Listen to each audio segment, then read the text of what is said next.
Okay, what now? Alright, apparently this video game here is a big deal and people really like it. And, I was told to play it a few times, but, what really got me interested was the fact that Zolda had the Doki Doki Souls mod for Dark Souls, where his title screen was this game, and I thought it was funny.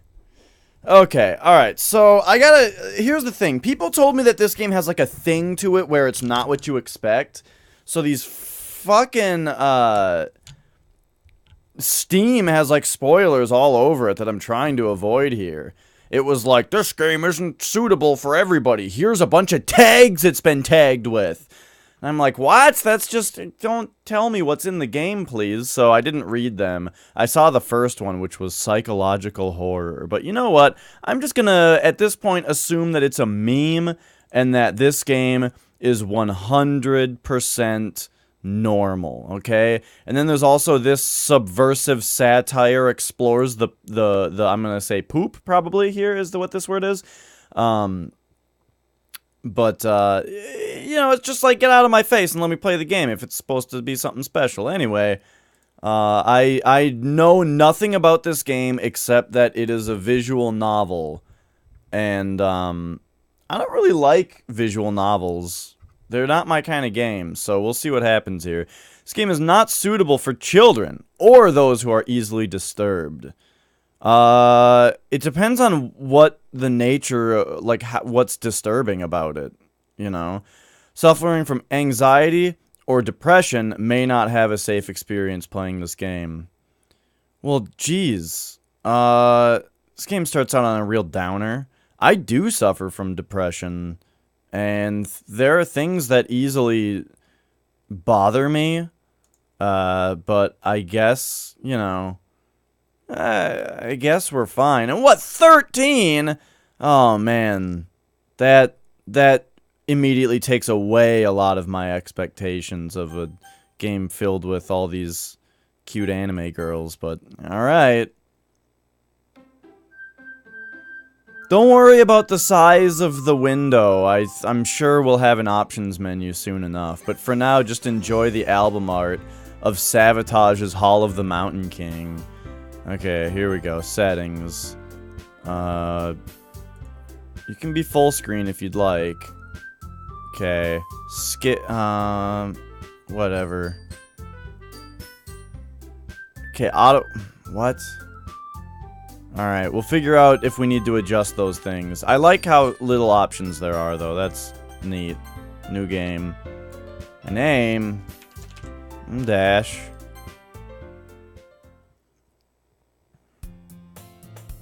Okay, skip is highlighted. Oh, it's grade. Got it. Okay.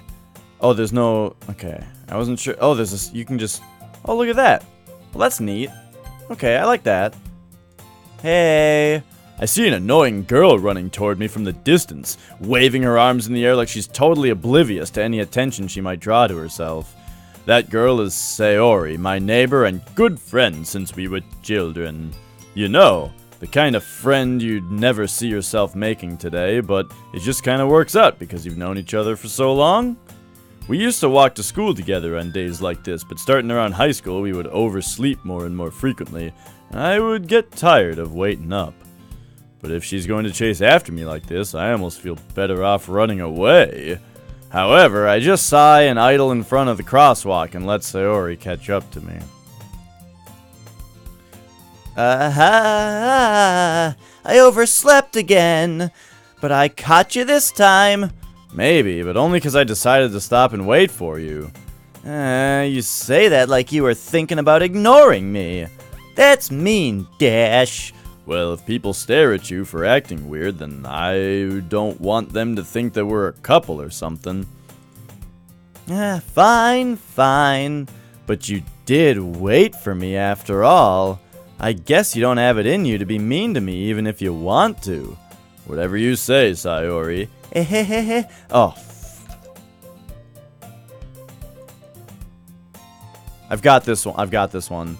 I fucking need this soundboard I've been talking about. There we go. Here, let me start. But There we go. Alright. Yeah, don't ask why I have that on my desktop, okay? We cross the street together and make our way to school.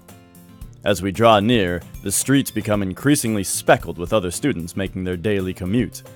By the way, Dash, have you decided on the club to join yet? A club? I told you already, I'm not really interested in joining any clubs. I haven't been looking either. That's not true. You told me you would join a club this year. Did I? I'm sure it's possible that I did, in one of our many conversations where I dismissively go along with whatever she's going on about. Sayori likes to worry a little too much about me when I'm perfectly content just getting by on the average while spending my free time on games and anime. Uh-huh. I was talking about how I'm worried that you won't learn how to socialize or have any skills before college. Your happiness is really important to me, you know. And when you're happy now, and I know you're happy now, but I die at the thought of you becoming a NEET in a few years before you're not used to the real world. I hope they explain what NEET means. You trust me, right? Don't make me keep worrying about you. Alright. I'll take a look at a few clubs if it makes you happy. No promises, though. Will you at least promise me you'll try a little? Yeah, I guess I'll promise you that. Yay! Why do I let myself get lectured by such a carefree girl? Okay, in order to just auditorially differentiate between when I'm thinking and speaking, I'm going to roleplay somebody who purposely speaks unnaturally deep for their own voice, but then still thinks in their normal voice. Like I'm trying to front that I've got this really deep, cool voice, but really I'm just faking it. I'm gonna do that now, just so that if you're not looking at the screen, you know whether it's talking or thinking. More than that, I'm surprised I even let myself relent to her. I guess seeing her worry so much about me makes me want to ease her mind at least a little bit, even if she does exaggerate everything inside of her head. Okay, except that sometimes you'll just have to figure out when my voice does that. The school day is ordinary as ever, and it's over before I know it. What? Ordinary school days are... Okay, anyway. I remember those being the ones that went by slowly. After I pack up my things, I stare blankly at the wall, looking for an ounce of motivation. Okay, if you right-click, you get to just look at the artwork. Gotcha. I just really wanted to right-click because I've been left-clicking this whole time. Clubs. Sayori wants me to check out some clubs. I guess I have no choice but to start with the anime club. Hello? Sayori? Sayori must have come into the classroom while I was spacing out. I look around and realize that I'm the only one left in the classroom. I thought I'd catch you coming out of the classroom, but I saw you just sitting there and spacing out, so I came in. Honestly, you're even worse than me sometimes. I'm impressed. You don't need to wait up for me if it's gonna make you late to your own club. Well, I thought you might need some encouragement, so I thought, you know... Know what? Well, that you could come to my club. Sayori. Yeah? There's no way I'm going to your club. Meanie. That's a cute face. Sayori is vice president of the literature club. Not that I was ever aware that she had any interest in literature. In fact, I'm 99% sure she only did it because she thought it would be fun to help start a new club. Since she was the first one to show interest after the one who proposed the club... Oh, okay. She inherited the title Vice President. That said, my interest in literature is guaranteed to be even less. Yeah, I'm going to the anime club. Come on, please. Why do you care so much anyway? Well, I kinda told the club yesterday I would bring in a new member. And Natsuki made cupcakes and everything.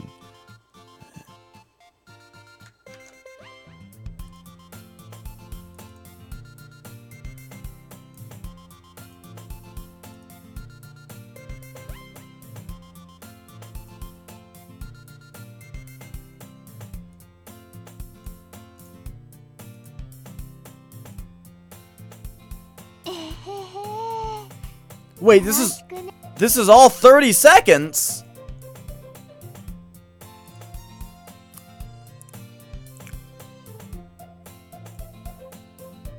Help. Where's the crop button? Okay, fine.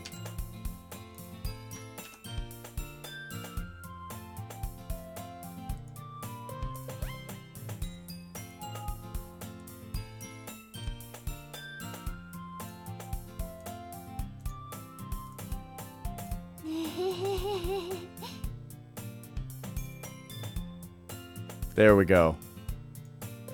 Don't make promises you can't keep. I can't tell if Sayori is really that much of an airhead, or if she's so cunning as to have planned all of this out. I let out a long sigh.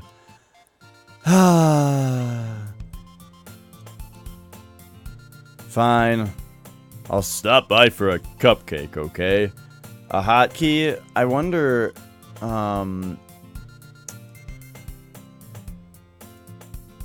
what is the play hotkey? It's space, but I'm sure it doesn't work in the background.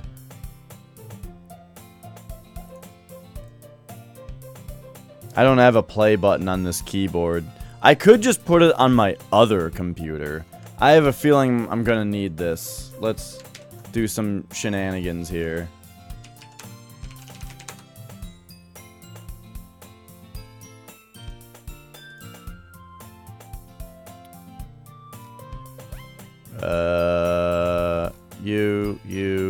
Users, public, documents, this. It's an OGG though. I don't think my other computer can play that. Here, let me...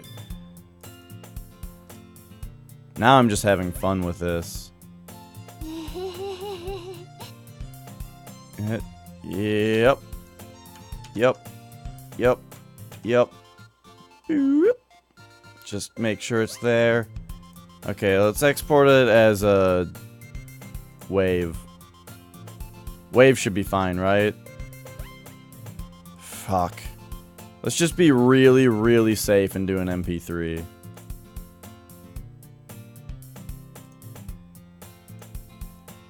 Okay, put that in there. And then we'll go to my streaming PC.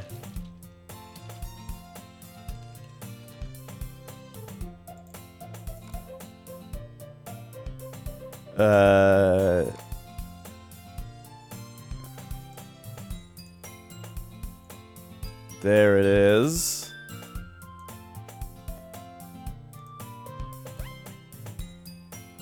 Okay, done. Okay. Wait. Okay, stop looping. Stop looping. Okay, and now it's hotkeyed on my streaming PC. There you go. I guess I'll keep that on my lap just in case. All right, one more. Okay, perfect. Fine, I'll stop by for a cupcake, okay? Yes, let's go! And thus, today marks the day I sold my soul for a cupcake. I dejectedly followed Sayuri across the school and upstairs, a section of the school I rarely visit, being generally used for third-year classes and activities. Sayuri, full of energy, swings open the classroom door. Everyone, the new member is here. I told you, don't call me a new member. I glance around the room. Welcome to the Literature Club. It's a pleasure meeting you. Sayori always says nice things about you. Seriously? Who brought a boy? Way to kill the atmosphere. Ah, Dash, what a nice surprise. I hope there's only 4 girls, because I've used up all my girl voices now, even though it's really only 2 voices, just whether I go lower or higher. Welcome to the club. All words escape me in this situation. This club is full of incredibly cute girls! What are you looking at? If you want to say something, say it. Sorry. Natsuki. The girl with the sour attitude, whose name is apparently Natsuki, is one I don't recognize. Her small figure makes me think she's probably a first year. She's also the one who made cupcakes, according to Sayuri. You can just ignore her when she gets moody. Sayuri says that quietly into my ear, then turns back towards the other girls. Anyway, this is Natsuki, always full of energy. And this is Yuri, the smartest in the club. Don't say things like that. Yuri, who appears comparably more mature and timid, seems to have a hard time keeping up with people like Sayuri and Natsuki. Ah, well, it's nice to meet both of you. And it sounds like you already know Monica, is that right? That's That's right. Right. It's just that voice. It's great to see you again, Dash. Monica smiles sweetly. We do know each other. Well, we rarely talked, but we were in the same class last year. Monica was probably the most popular girl in class. Smart, beautiful, athletic. Basically, completely out of my league. So, having her smile at me so genuinely feels a little... You too, Monica. Come sit down, Dash. We made a room for you at the table so you can sit next to me or Monica. I'll get the cupcakes. Hey, I made them. I like a fuck. These two had the same fucking voice. I need to figure something else out about this. Sorry, I get a little too excited. Then, how about I make some tea as well? The girls have a few desks arranged to form a table. As Sayuri mentioned, it's been widened so that there is one space next to Monica and one space next to Sayuri. Natsuki and Yuri walk over to the corner of the room, where Natsuki grabs a wrapped tray and Yuri opens the closet. Still feeling awkward, I take a seat next to Sayuri. Natsuki proudly marches back to the table, tray in hand. Okay, are you ready? I guess I got a thing. Ta-da! Whoa! Natsuki lifts the foil off the tray to reveal a dozen white fluffy cupcakes decorated look like little cats! Their whiskers are drowned with icing and a little piece of chocolate we used to make the ears. So cute! I had no idea you were good at baking, Natsuki. Well, you know. Just hurry and take one. Sayuri grabs the first, then Monica. I follow. It's delicious. Sayuri walks with her foul mouth. Sayuri talks with her mouth full and has already managed to get icing on her face. I turn the cupcake around in my fingers, looking for the best angle to take a bite. Natsuki is quiet. I can't help but notice her sneaking glances in my direction. Is she waiting for me to take a bite? I finally bite down. The icing is sweet and full of flavor. I wonder if she made it herself. This is really good. Thank you, Natsuki. Why are you thanking me? It's not like I Haven't I heard this somewhere before? made them for you or anything. I thought you technically did. Sayuri said, Well, maybe. Not for, you, dummy. Alright. I give up on Natsuki's weird logic and dismiss the conversation. Yuri turns to the table, carrying a tea set. She carefully places a teacup in front of each of us before we sit down next to the teacup tray. You keep a whole tea set? Wait, I thought she appeared on screen and then there was text, so I thought she was talking. Anyway. You keep a whole tea set in this classroom? Don't worry, the teachers give us permission. After all, doesn't a hot cup of tea help you enjoy a good book? I guess. Don't let yourself get intimidated. Yuri's just trying to impress you. That's not... Insulted, Yuri looks away. I meant that, I believe you. Well, tea and reading might not be a pastime for me, but I at least enjoy tea. I'm glad. Yuri faintly smiles to herself in relief. Monica raises an eyebrow, then smiles at me. So what made you consider the literature club? I was afraid of this question. Something tells me I shouldn't tell Monica that I was practically dragged here by Sayuri. Well, I haven't joined any clubs yet, and Sayuri seemed really happy here, so... That's okay, don't be embarrassed. We'll make sure you feel right at home, okay? As president of the literature club, it's my duty to make the club fun and exciting for everybody. Monica, I'm surprised. How come you decided to start your own club? You could probably be a board member for any of the major clubs. Weren't you a leader of the debate club last year? Well, to be honest, I can't stand all of the politics around the major clubs. It feels like nothing but arguing about the budget and publicity and how to prepare for events. I'd much rather take something I personally enjoy and make something special out of it. And if it encourages others to get into literature, then I'm fulfilling that dream. Monica's a really great leader. Yuri also nods in agreement. Then I'm surprised there aren't more people in the club yet. It must be hard to start a new club. You could put it that way. Not many people are very interested in putting all the efforts into start something brand new, especially when it's something that doesn't grab your attention like literature. You have to work hard to convince people that you're both fun and worthwhile, but it makes school events like the festival that much more important. I'm confident that we can all really grow this club before we graduate. Right, everyone? Yeah! We'll do our best. You know it! Everyone enthusiastically agrees. Such different girls, all interested in the same goal. Monica must have worked really hard just to find these three. Maybe that's why they were all so delighted by the idea of a new member joining.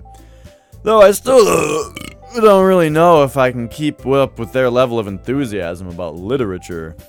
So, Dash, what kind of things do you like to read? Well, considering how little I've read in the past few years, I don't really have a good way of answering that. manga? I mutter quietly to myself, half joking. Natsuki's head suddenly perks up. It looks like she wants to say something, but she keeps quiet. Not much of a reader, I guess. Well, that can change. What am I saying? I spoke without thinking after seeing Yuri's sad smile. Anyway, what about you, Yuri? Well, let's see. Yuri traces the rim of her teacup with her finger. My favorites are usually novels that build deep and complex fantasy worlds. The level of creativity and craftsmanship behind them is amazing to me. And telling a good story in such a foreign world is equally impressive. Yuri goes on, clearly passionate about her reading. She seems so reversed and timid since the moment I walked in, but it's obvious by the way her eyes light up that she finds comfort in the world of books, not people. But you know, I like a lot of things. Stories with deep psychological elements usually immerse me as well. Isn't it amazing how a writer can so deliberately take advantage of your own lack of imagination to completely throw you for a loop? Oh.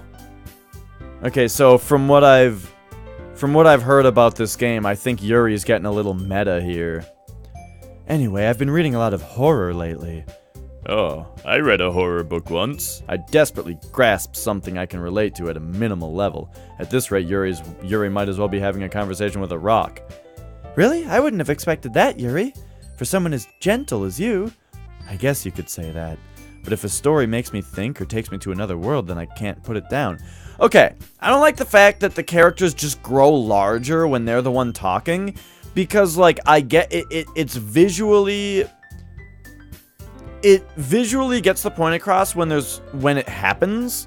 When it changes, you can see, okay, this character's talking now. However, when you're just looking at a screenshot like this, Yuri is just fucking enormous. And I don't just mean right here, I mean she's just enormous. Because she's the one talking, and it's silly. But if a story makes me think or takes me to another world, then I can't really put it down. Surreal horror is often very successful at changing the way you look at the world, if only for a brief moment. I hate horror. Oh, why is that? Well, Natsuki's eyes dart over to me for a split second. Never mind. That's right, you usually like to write about cute things, don't you, Natsuki? What? What gives you that idea? You left a piece of scrap paper behind last club meeting. It looked like you were working on a poem called... Don't say it out loud! And give that back! Fine, fine.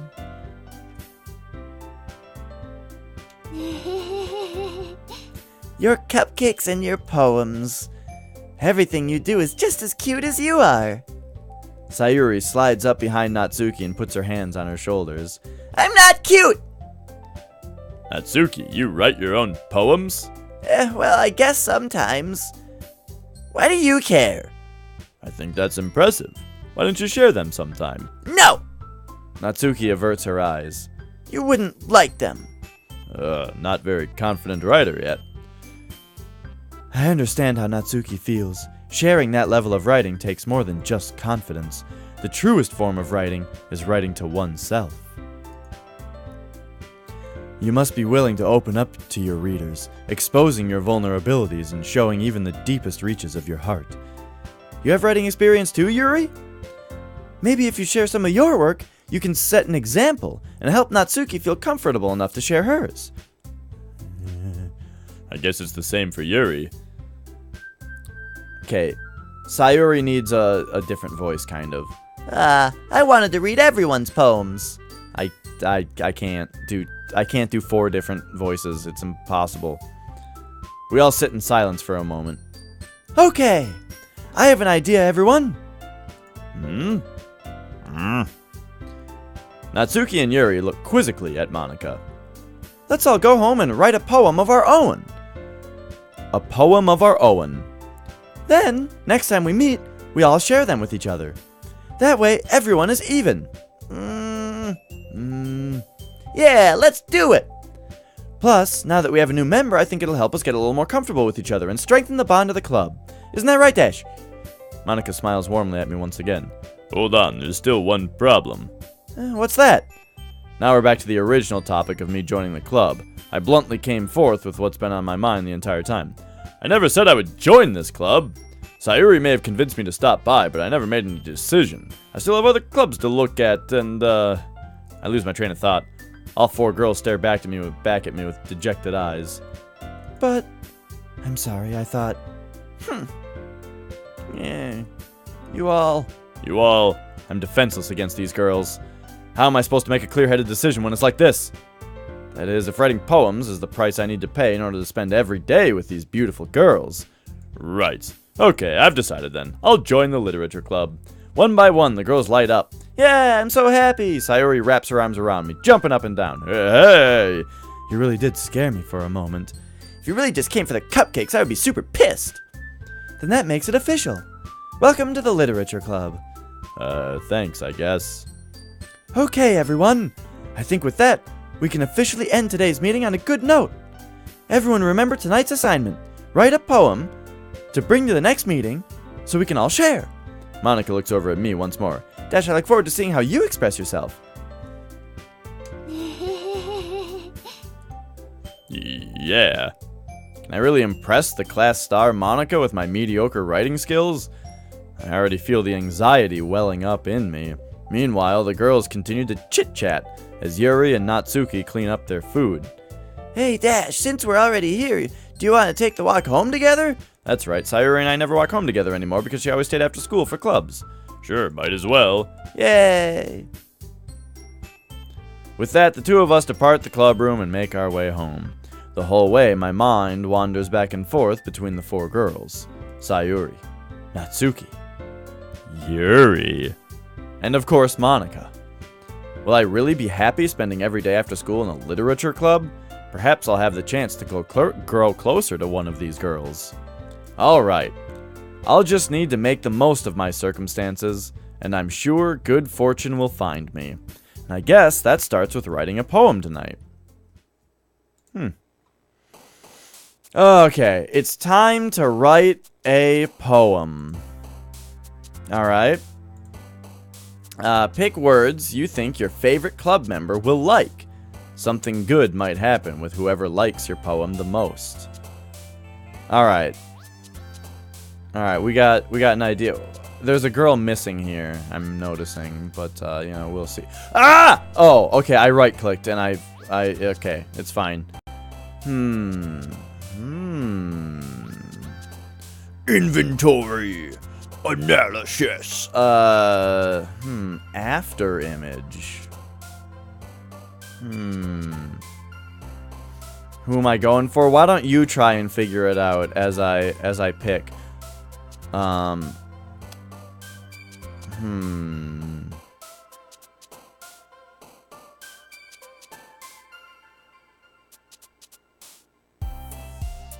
Something tells me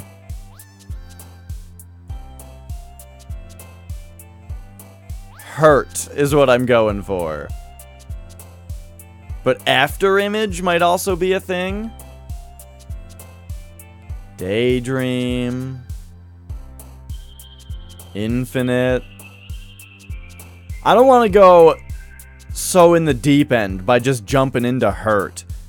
But I think I have a feeling that that's where this is all going.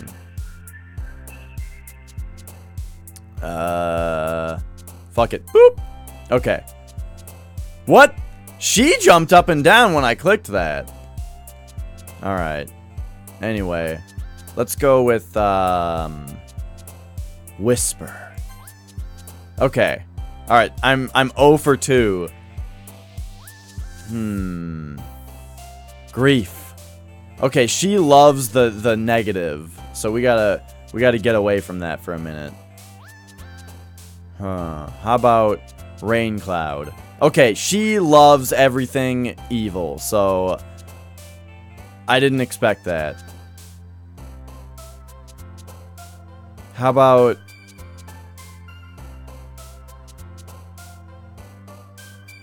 Feather? Damn it! Alright, if this is an indication, then apparently this one, Sayuri?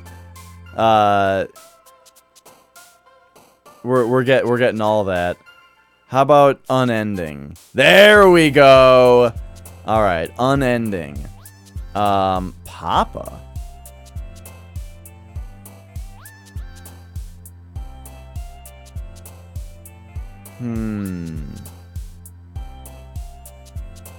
I gotta know what Papa means. Okay.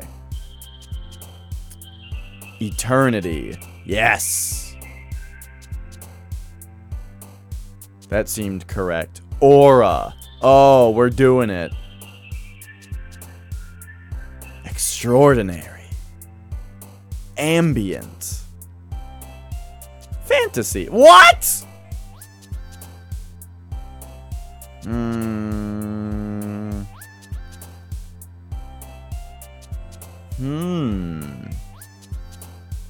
Which one of these girls responds to marriage?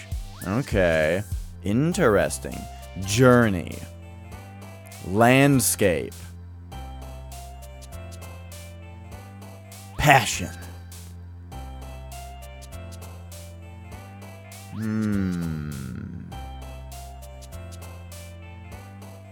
Romance.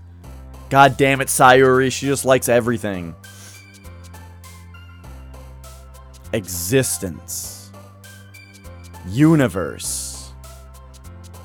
Adventure. Fuck. Hi again, Dash. Glad to see you didn't run away on us. Nah, don't worry. This might be a little strange for me, but I at least keep my word. Well, I'm back at the literature club. I was the last to come in, so everyone else is already hanging out.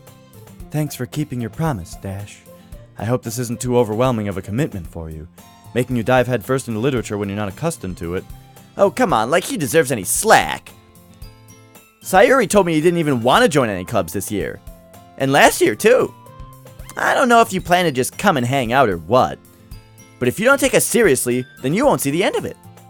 Natsuki, you certainly have a big mouth for someone who keeps her manga collection in the club room. Natsuki finds herself stuck between saying Monica and manga. Manga is literature! Swiftly defeated, Natsuki plops back into her seat. Don't worry, guys. Dash always gives his best as long as he's having fun. I don't know why I read it like that. He helps me with busy work without me even asking. Like cooking and cleaning my room. How dependable. Sayuri, that's because your room is so messy it's distracting. You almost set your house on fire once. Is that so? You two are really good friends, aren't you? I might be a little jealous. How come? You and Dash can become good friends too. Sayuri. As usual, Sayuri seems oblivious to the weird situation she just put me into. Oh, Yuri even brought you something today, you know? Wait, Sayuri. Me? Not really. Don't be shy. It's really nothing. What is it? Never mind. Sayuri. Sayuri made it sound like a big deal when it's really not. Oh, what do I do? I'm sorry, Yuri. I wasn't thinking. I guess that means it's up to me to rescue the situation. Hey, don't worry about it. First of all, I wasn't expecting anything in the first place, so any nice gesture from you is a pleasant surprise. It'll make me happy no matter what. Is that so? Yeah, don't make it a big deal if you don't want it to be. Alright, well, here. Yuri reaches into her bag and pulls out a book. I didn't want you to feel left out, so I picked out a book that I thought you might enjoy. It's a short read, so it should keep your attention even if you don't usually read. And we could, you know, discuss it. If you want to discuss it! How is this girl accidentally being so cute? She even picked out a book she thinks I'll like, despite me not reading much. Yuri, thank you. I'll definitely read this. I enthusiastically take the book. Whew. Well, you can read it at your own pace. I look forward to hearing what you think. Now that everybody's settled in, I expect Monica to kick off some scheduled activities for the club. But that doesn't seem to be the case. Sayuri and Monica are having a cheery conversation in the corner. Yuri's face is already buried in a book. I can't help but notice her intense expression, like she was waiting for this chance. Nicole, did you turn the AC on? Because I don't hear it or feel it. Anyway. I can't help but notice her intense expression, like she was waiting for this chance. Ah, there's my Soylent. Also.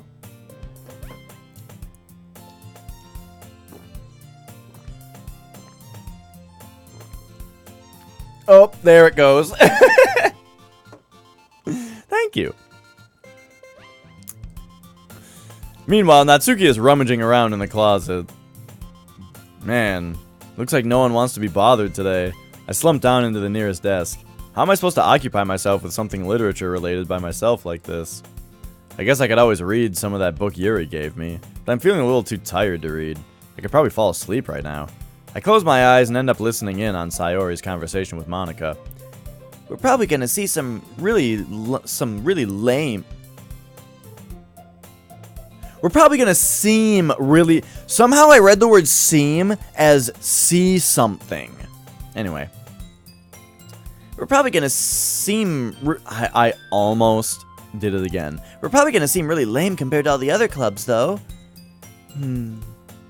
Well, we can't give up. The festival is our chance to show everybody what the literature club is all about. The problem is that the idea of a literature club sounds too dense and intellectual. But it's not like that at all, you know? We just need a way of showing that to everyone. Something that speaks to their creative minds. That doesn't solve the problem, though. What do you mean? Even if we come up with the most fun thing ever, nobody will ever come to it in the first place if it's a literature event. So it's more important to figure out how to get people to show up in the first place, you know? And after they come, we can do the same thing to speak to their creative minds. What's this? Sayuri is taking this really seriously. It's rare to hear her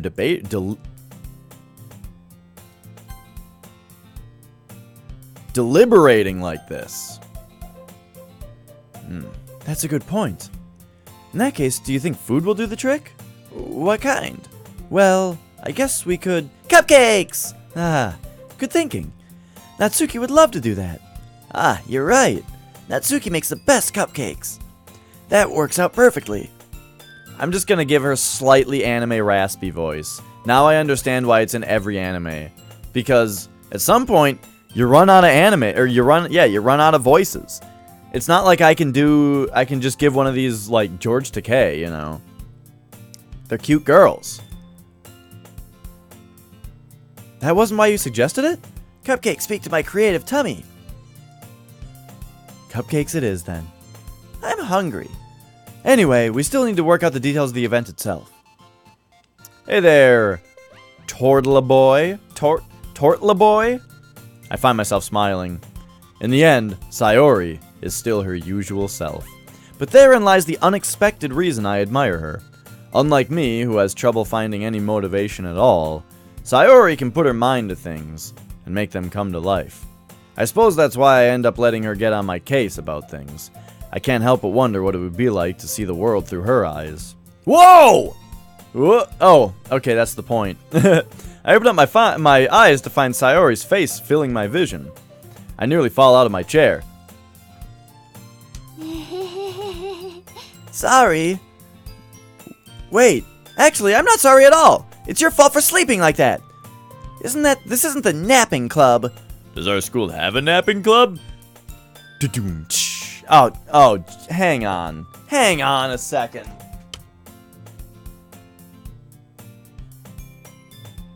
This school is not the napping club. This is not the napping club. Ugh.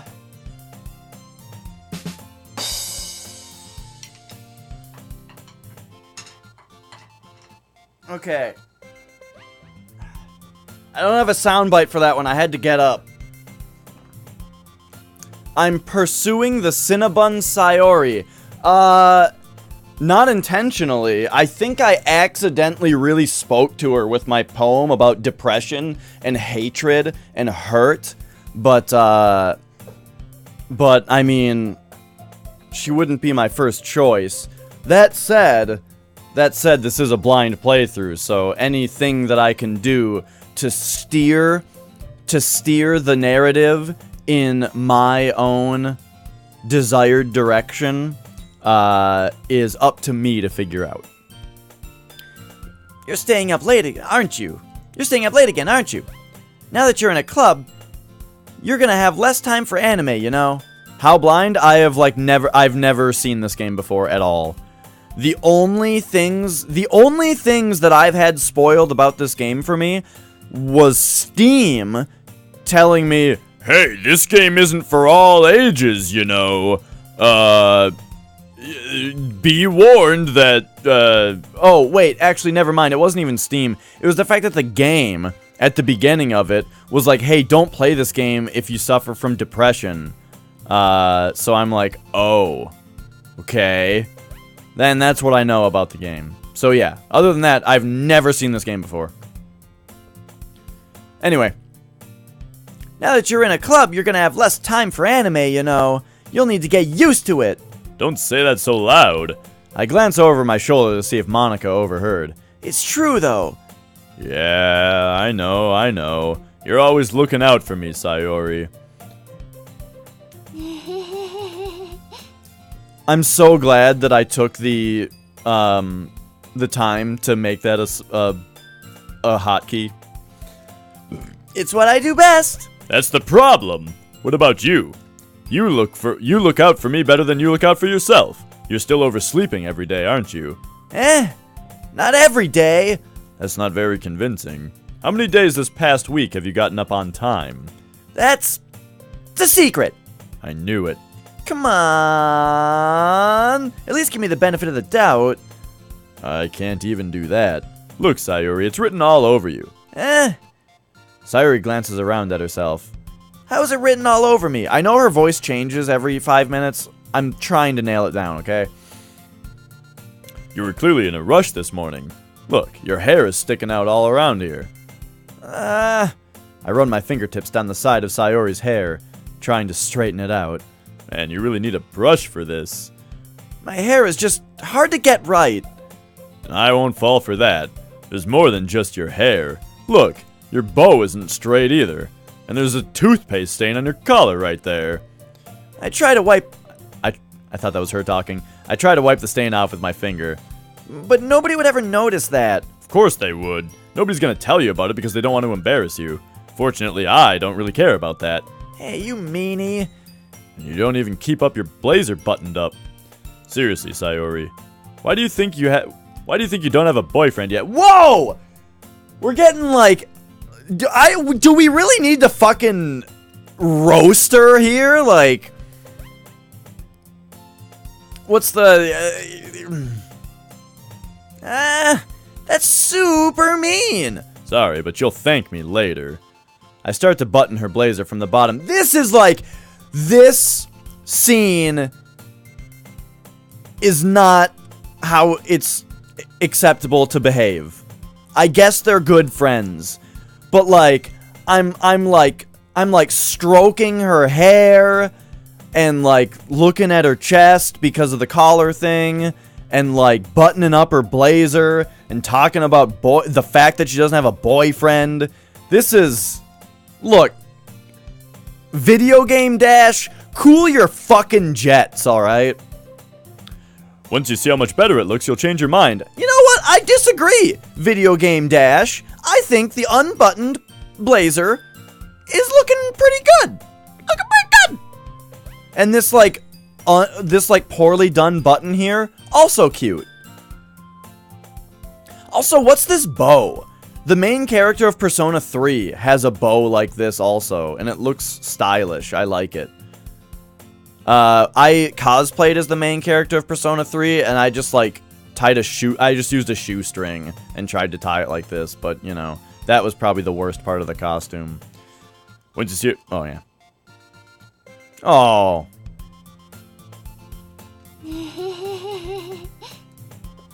This is so funny. What is?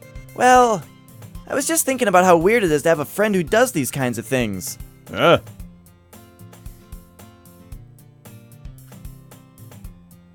'cause it's anime and rips off other anime constantly. What? Who said what now? Because what? What is because that? I lost track of the conversation. Don't say that. You'll make me feel weird about it, stupid. It's okay, though. I'm happy we're like this. Aren't you?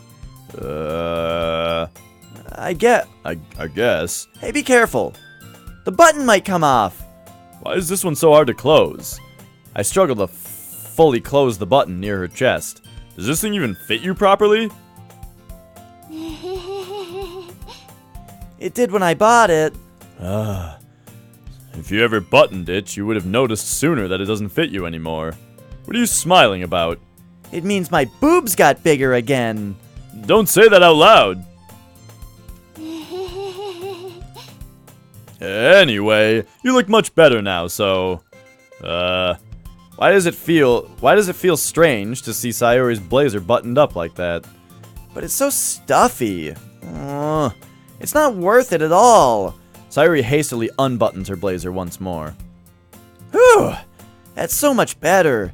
It's a good thing she buttoned her blazer back up before we went out of the CG, so that they didn't have to make it visually... They didn't have to make visual continuity, and they could just keep using this. Anyway, I hope you can see my mouse cursor. Sayori puts her arms out and twirls around. So if I keep it unbuttoned, then I won't get a boyfriend, right? What kind of logic is that? And why are you saying that that's a good thing? Because if I had a boyfriend, then he wouldn't let you do things like this. And if you take care of me better than anyone else would, and you take care of me better than anyone else would. So that's why I keep it unbuttoned. She's got like 2 red dots in her eyes. Hang on a second. Hang on. We gotta investigate. It's investigation time.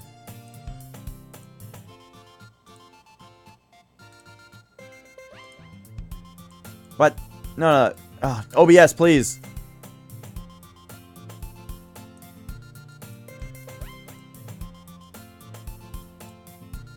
Okay, oh, there we go. Yeah, right here and right there. What's she looking at? That doesn't mean that she's a robot. That means that I'm a robot. This is the reflection of my one Terminator eye that I have, I think. Anyway. Where's the button? There it is.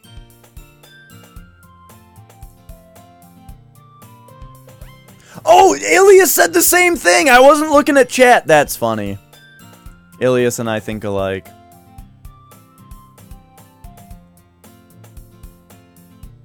Oh yeah, they do kind of look like Pokeballs also. That's funny. Wait a second. Now it's ruined. I don't know if I'm going to be able to look at Sayori anymore without just seeing Pokeball eyes. Okay, I got to stop staring at her character portrait before I start noticing the imperfections. So that's why I'm keeping it unbuttoned. Stop saying all these embarrassing things. I didn't say anything embarrassing. Jeez. Well, anyway, just focus on trying to wake up a little earlier. Only if you focus on going to bed earlier. Fine, it's a deal. I guess we really are better at taking care of each other than we are at taking care of ourselves. Yeah, I guess so, huh? So maybe you should come wake me up in the morning. You're doing it again, Sayori. But I was just joking that time. Man, it's impossible to tell with you sometimes. Okay, everyone. Monica suddenly calls out. Why don't we share the poems we wrote now? Yay! Dash, I can't wait to read yours. Yeah, same. I fail to sound enthusiastic, but Sayori still trots away to retrieve her poem. By the way, did you remember to write a poem last night? Yeah, I've got my little black book. I've got a little black book with my poems in. I've got my bag with my toothbrush and my comb in. When I'm a good dog, they sometimes throw me a bony. You know? Yeah. My relaxation ends. I can't believe I agreed to do something so embarrassing. I couldn't really find much inspiration since I've never really done this before. Well, Now that everyone's ready, why don't you find someone to share with? I can't wait! Monica's the only girl who faces you directly. Yeah, well, I'm surprised that any of them do. Because drawing anime girls is a lot easier at a slight angle. Like, the angle that Sayuri is at is, like, way more natural to draw at. Because when you draw a girl directly head-on, because you're always drawing girls and never boys, like, the shape of the face is a lot harder to get right.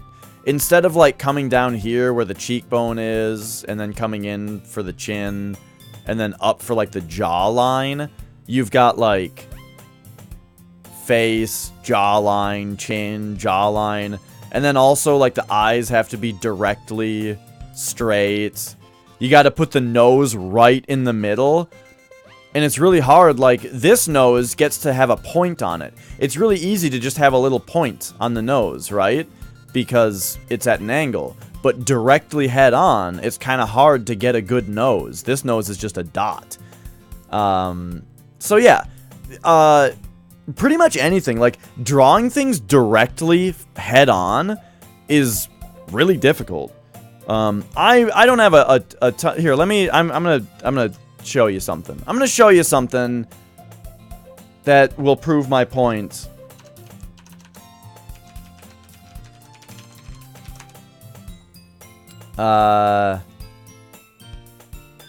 Very quickly. Okay, hang on. I'm trying to find what I'm looking for. Okay. Oh, okay. Here we go. Here we go. Here's some pictures of Simpsons characters when they're directly facing the camera. Look how fucking weird they look. You know? It looks really weird when characters directly face the camera. Or you can go like, whoops.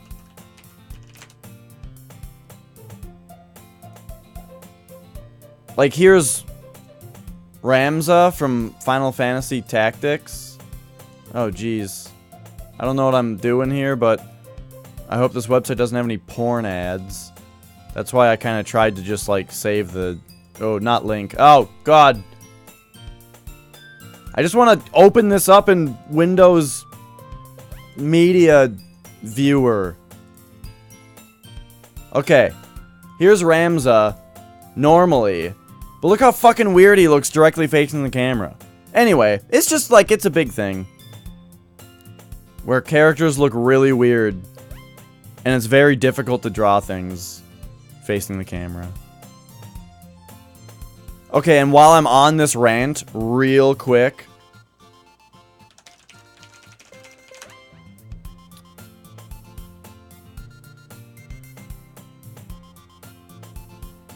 Which one will it be? Yeah, here we go.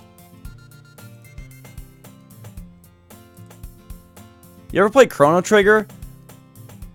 Remember when you win a battle in this game?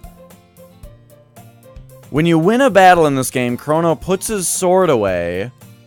Ah, here it is. And he looks at the camera and goes, yeah! But what the fuck? Who drew this? Why is his mouth on one side of his face right here? It looks so weird. I can't take my eyes off it when I play this game. When he looks at the camera and goes, yeah! His fucking mouth is only on one side of his face! Okay, anyway.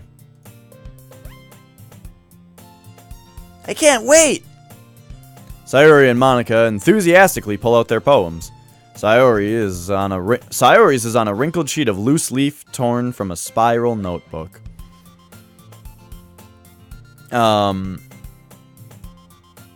On the other hand, Monica wrote hers in a composition notebook. I can already see Monica's pristine handwriting from where I sit. Natsuki and Yuri reluctantly comply as well, reaching into their bags. I do the same myself. Who should I show my poem to first, Yuri? Yuri seems the most experienced, so I should start with her. I can trust her opinion, to be fair.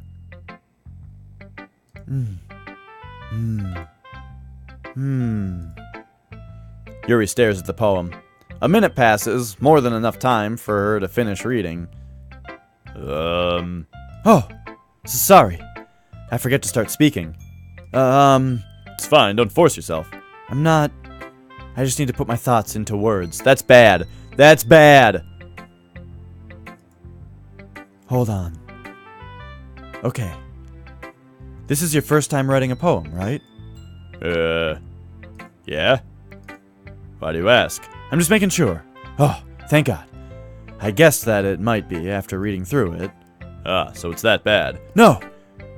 Did I just raise my voice? Oh, I'm sorry. Yuri buries her face in her hands. I couldn't help but notice that it's been several minutes and we haven't really gotten anywhere. It might take Yuri a while to get used to new people. It's fine. I didn't really notice. What were you saying? Right, it's just that there are specific writing habits that are usually typical of new writers. And having been through that myself, I kind of learned to pick up on them. I think the most noticeable thing I recognize in new writers is that they try to make their style very deliberate. In other words, they tend to pick a writing style separate from the topic matter, and they form fit the two together. The end result is that both the style and the expressiveness are weakened. Once Yuri finds her train of thought, it's as if her demeanor totally changes. Her stammering is completely gone, and she sounds like an expert. Of course, that's not something you can be blamed for. There are many different skills and techniques that go into writing even a simple poem. Not just finding them and building them, but getting them to work together is probably the most challenging part. It might take you some time, but it all comes with practice and learning by example and trying new things. I also hope that everybody else in the club gives you valuable feedback. Natsuki can be a little biased, though. Biased? How? Well, never mind. I shouldn't be talking about people like that, sorry. It's fine. I'm not sure if Yuri is apologizing to herself, to me, or to Natsuki. Do you mind if I read your poem now? Please do. I'd love to share my thought process behind it. Yuri smiles dreamily, as if it's a rare opportunity for her, which is in itself kind of funny. After all, isn't this supposed to be a literature club? Ghost under the light. The tendrils of my hair illuminate beneath the amber glow. Bathing. It must be this one. The last remaining streetlight to have withstood the test of time. The last yet to be replaced by the sickening blue-green hue of the future. I bathe. Calm. Breathing air of the present but living in the past. The light flickers. I flicker back.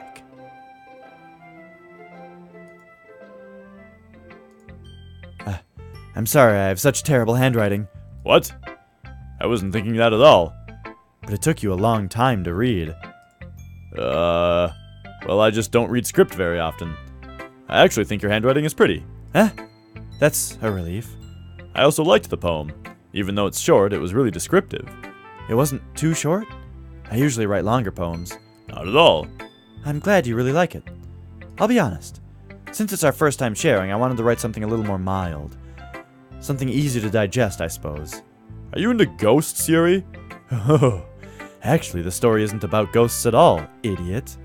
Really? Well, I must have totally missed the point. I must have totally missed the point. Well, I suppose you did only glance over it after all. Glance over it? You told me I took a long time to read it! But remember that poets often express their own thoughts, feelings, and experiences in their work. They usually do more than tell a simple story or paint a picture. In this case, perhaps the subject of the poem is only being symbolically compared to ghosts, lingering in their last remaining place of comfort, unable to let go of the past, and soon to be left with nothing. That's a lot more solemn, putting it that way. I hadn't even thought of that. That's impressive. It's nothing, really. Well, it makes me happy that you think that. Just remember that it won't be long before you pick up on these things, too. You see two people who run Yuri. One think, oh, she's the emo smart girl and the other thing's titties.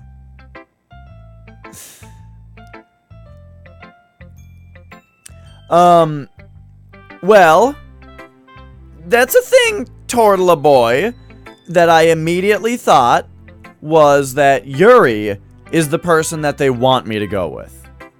Yeah, that's totally a thing. I know, I'm aware of this. That she, so far, appears to be the character that they want me to go after. I get it. I know that this game was made by somebody who's trying to subvert expectations. Yeah, maybe you're right. I guess I'll have to keep trying. I'm counting on you. Hey, Tropical Productions. Alright, let's go Sayori. Oh my goodness! This is so good, Dash! Huh? I love it! I had no idea you were such a good writer. Sayori, you must be seriously overreacting. I'm not a good writer at all. Hey, Aslan, it's been a while since I've seen you, I believe. I honestly have no idea what I'm doing. Well, maybe that's why. Because I have no idea what I like either. Jeez.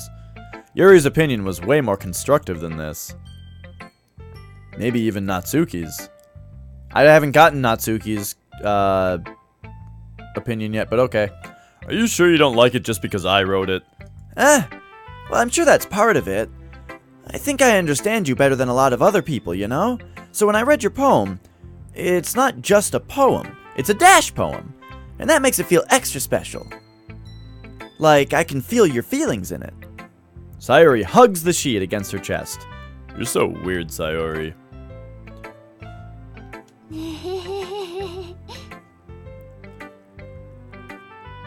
2029?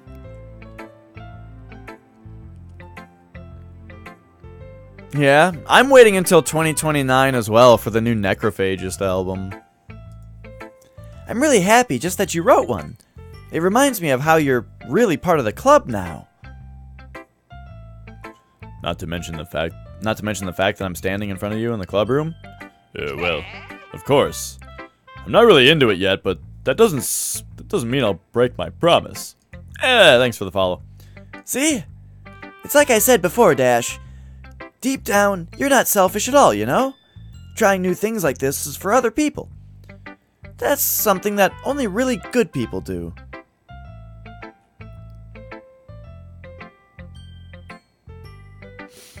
Only go on Reddit for memes. I only go on Reddit if I am looking for, like, troubleshooting information. A lot of the time, if I need to troubleshoot a certain problem that I'm having, I will try to go through Reddit forums first, because that's usually where it's like simple and you get information without pop-up ads and a bunch of bullshit. Except, it's really hard to ask a question on Reddit, though, because, yeah, I don't know, never mind. Thanks, Sayori. I'm not sure if Sayori sees the full picture of my motive here. Then again, I can't deny that she's part of the reason I joined, knowing how much this means to her and all. Yeah, and I'm gonna make sure you have lots of fun here, okay? That'll be my way of thanking you. Alright, I'm not gonna hold you to that then. I just read that completely wrong. And thanks for the follow, Tropical Productions. Yay! Now you'll read my poem too, right? Don't worry, I'm really bad at this. We'll see about that. Dear Sunshine, the way you glow through my blinds in the morning, it makes me feel like you missed me, kissing my forehead to help me out of bed, making me rub the sleepy from my eyes. Are you asking me to come out and play? Are you trusting me to wish away a rainy day? I look above, the sky is blue. It's a secret, but I trust you too. If it wasn't for you, I could sleep forever.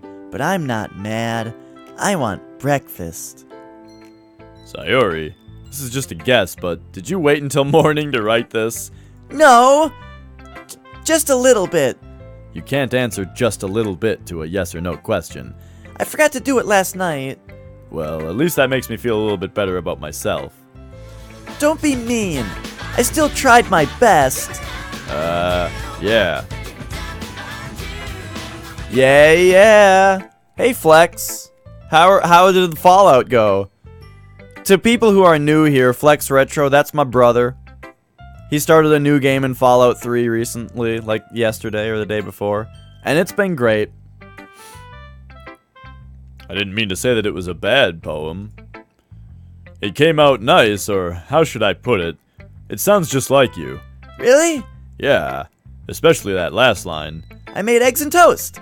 Even though you were late to school? It's bad to skip breakfast. I get all cranky. Well, I guess there's no point in arguing.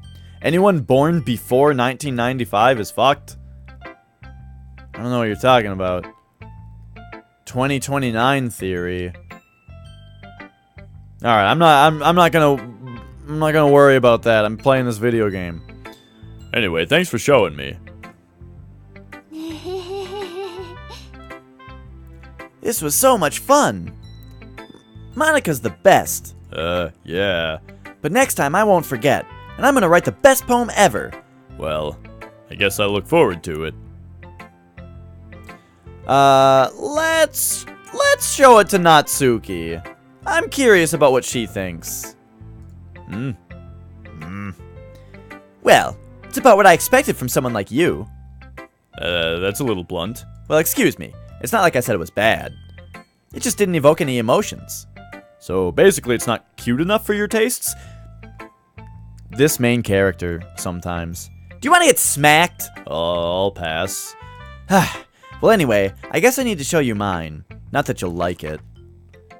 Eagles can fly, monkeys can climb, crickets can leap, horses can race, owls can seek, cheetahs can run, eagles can fly, people can try, but that's about it.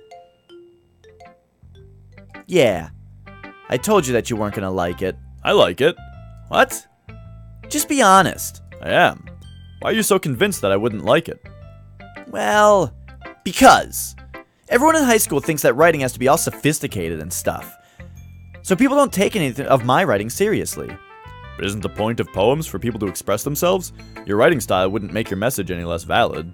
Yes, exactly. I like when it's easy to read, but it hits you hard. Like in this poem. Seeing everyone around you do great things can be really disheartening, so I decided to write about it. Yeah, I understand. But the other nice thing about simple writing is that it puts more weight on the wordplay. Like I set up for a rhyme at the end, but then made it fall flat on purpose. It helps bring out the feeling in the last line. So you did. I guess more went into it than I realized. I guess that's what it means to be a pro. Oh my god. Oh, jeez. You guys.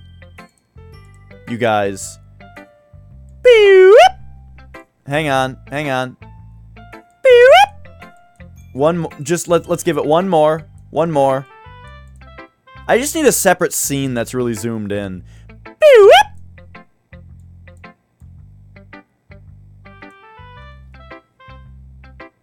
Right there. Right fucking there. She's got the little fang. Fuck! They're gonna do that, aren't they? It's gonna be one of those games.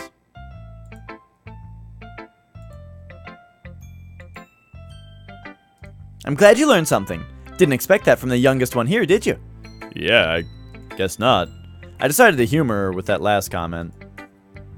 I don't really care how old everyone is, but if Natsuki is feeling proud, then I won't take that away from her. Hey, Boogie.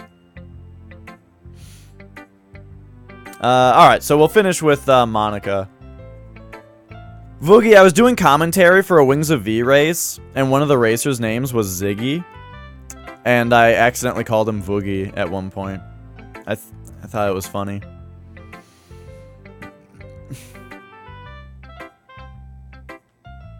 You might not live to see the full extent of longevity. And then the 2029 thing.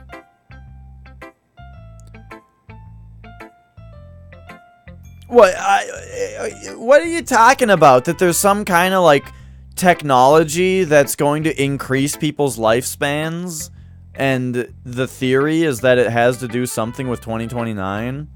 And so if you're too old by 2029, then you don't live as long as everybody else. Who knows? Maybe living for a really long time sucks.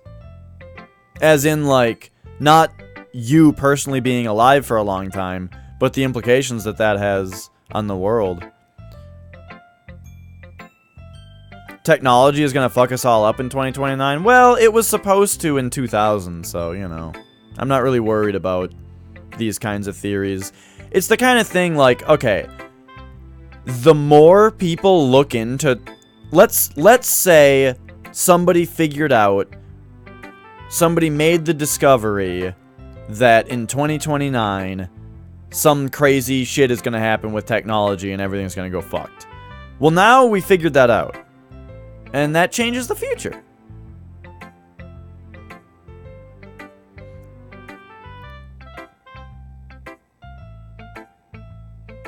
And yeah, okay, so it's more what I was saying before. That you want to live to 2029, and people who were born before 95 are going to be too old to reap the benefits of it. I don't know. I'm gonna be 39 that year. Oh shit. That makes me realize that I'm almost 29. Wait, how old am I? I'm 27. That's not that bad. That's not bad at all. But then, when you consider that in 10 years I'll be 37, suddenly that feels old. But that's in 10 years. That's more than a third. That is more than a third of how long I've already been alive. So in 10 years, my outlook on how old I am is going to be completely different. You know, it's like, if I say that in 27 more years I'm going to be over 50, holy shit, I'm so old. Well, no. 27 years is how long I've been alive. As long as I can perceive existence at this point is the amount of time that it's going to take for me to become that old. So, there you go. Anyway. Hi, Dash. Having a good time so far? Yeah. Good, glad to hear it. By the way, since you're new and everything, if you ever have any suggestions for the clubs, like new activities or things we can do better, I'm always listening. By the way, when I say things like clubs instead of club, I notice it, but I'm not going to stop. For the sake of time, I'm not going to stop and correct myself every time, so, you know. Just know that I'm aware that I can't read. Don't be afraid to bring things up, okay? Alright, I'll keep that in mind. Of course I'll be afraid to bring things up. I'm much better off just going with the flow until I'm more settled in. Anyway, want to share your poem with me? It's kind of embarrassing, but I guess I have to. Don't worry, Dash. We're all a little embarrassed, you know? It's that sort of barrier that we all learn to get past soon. Yeah, that's true. I hand Monica my poem. You'll be approaching 30 in 2029. So you're one of those, let me really, millennials, right? Or are you Generation Z or whatever the fuck? I don't know. I don't care. We weebs have surpassed the need for generations. We are just weeb. I hand Monica my poem. I like this one. It makes me think of something Sayori would like. Is that so?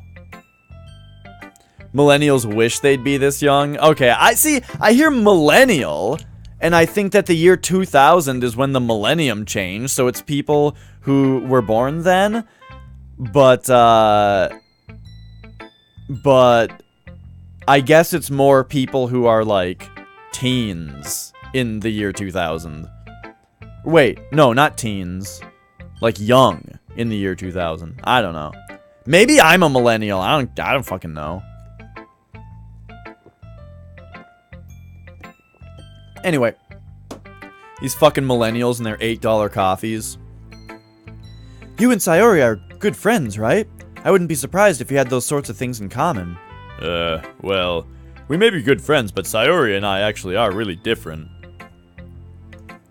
Well, that may be the case, but maybe there are also some similarities that you wouldn't expect.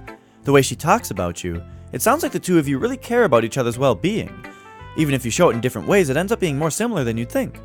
So I think that's kind of the vibe I get when I read your poem.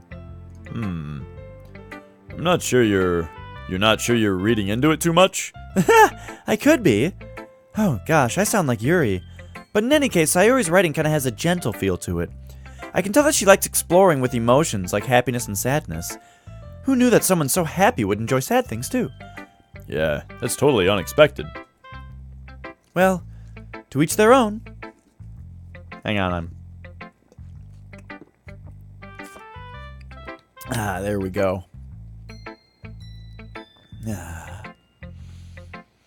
And I remember reading a book once. When I was in school. I don't know, it was like a reading time, and I picked up a book, and it was talking about fucking baby boomers and Generation Xers and stuff. And I remember sitting there reading this book, and it was just like talking about all these different generations, and I was just sitting there like, I don't give a fuck about labeling these gaps, these chunks of time with the people. I don't know. It was I very specifically remember the first time that I was introduced to the concept of like having names for the generations, and I was just like, I hate this book. Anyway, shouldn't be afraid to experiment a little bit either. I'm sure I'll end up trying different things a lot. It could take a while before I feel comfortable doing this. That's okay. I'd love to see you try new things. That's the best way to find the kind of style that suits you. Everyone else might be a little bit biased towards their own kinds of styles, but I'll always help you find what suits you the most. So don't force yourself to write the way everyone else wants you to write. It's not like you have to worry about impressing them or anything.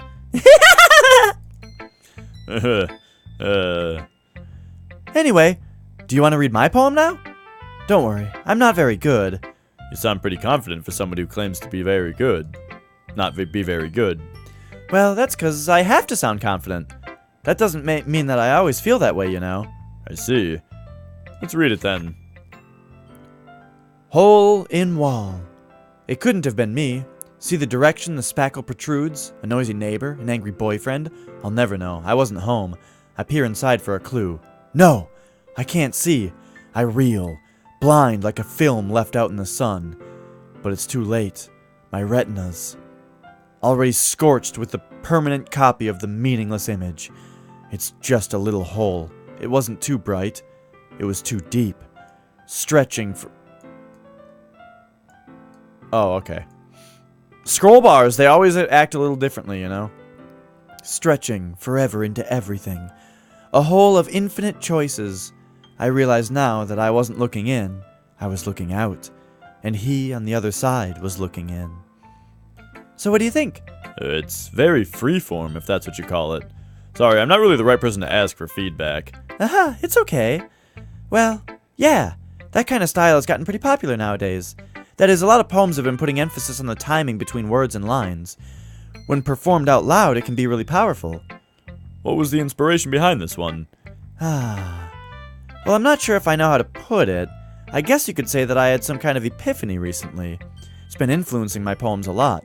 An epiphany? Yeah, something like that. I'm kind of nervous to talk about deep stuff like that because it's kind of coming on strongly. Maybe after everyone is better friends with each other. Anyway, here's Monica's writing tip of the day. Sometimes, when you're writing a poem, or a story, your brain gets too fixated on a specific point. If you try so hard to make it perfect, then you'll never make any progress. Just force yourself to get something down on paper and tidy it up later. Another way to think about it is this. If you keep your pen on the same spot for too long, you'll just get a big dark puddle of ink. So just move your hand and go with the flow. That's my advice for today. Thanks for listening. Ugh. I guess that's everyone. I glance around the room. That was a little bit more stressful than I anticipated. It's as if everybody is judging me for my mediocre writing abilities. Even if they're just being nice, there's no way my poems can stand up to theirs. This is a literature club, after all. I sigh. I guess... I mean, I could just go... I guess that's what I ended up getting myself into. Across the room, Sayori and Monica are happily chatting. My eyes land on Yuri and Natsuki. They gingerly exchange sheets of paper, sharing their respective poems. As they read in tandem, I watch each of their expressions change. Natsuki's eyebrows furrow in frustration. Meanwhile, Yuri smiles sadly. What's with this language? Huh? Did you say something? Oh, it's nothing. Natsuki dismissively returns the poem to the desk with one hand. I guess you could say it's fancy. Thanks. Yours is cute. Cute? Did you completely miss the symbolism or something? It's clearly about the feeling of giving up. How can that be cute? I know that. I just meant the language, I guess. I was trying to say something nice. You mean you have to try that hard to come up with something nice to say? Thanks, but it really didn't come out nice at all. Well, I do have a couple suggestions. If I was looking for suggestions, I would have asked someone who actually liked it. Which people did, by the way.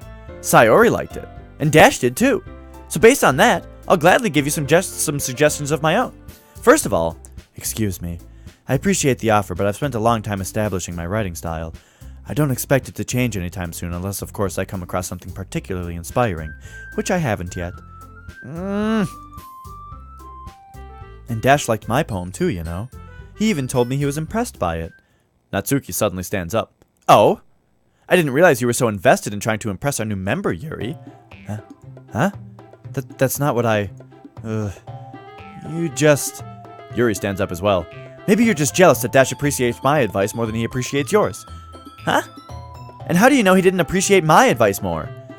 Are you that full of yourself? No.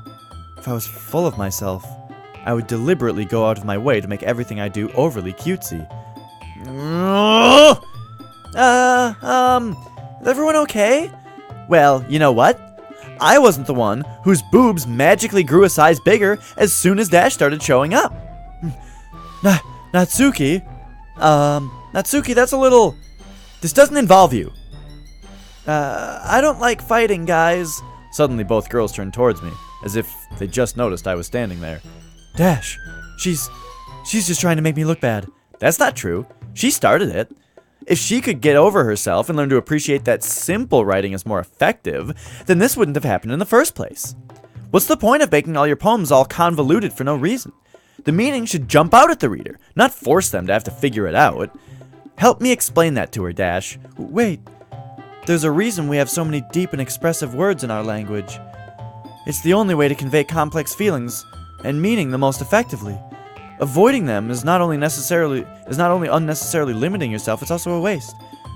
You understand that, right, Dash? Well? How did I get dragged into this in the first place? It's not like I know anything about writing, but whomever I agree with, they'll probably think more highly of me. Of course, that's going to be... Fuck.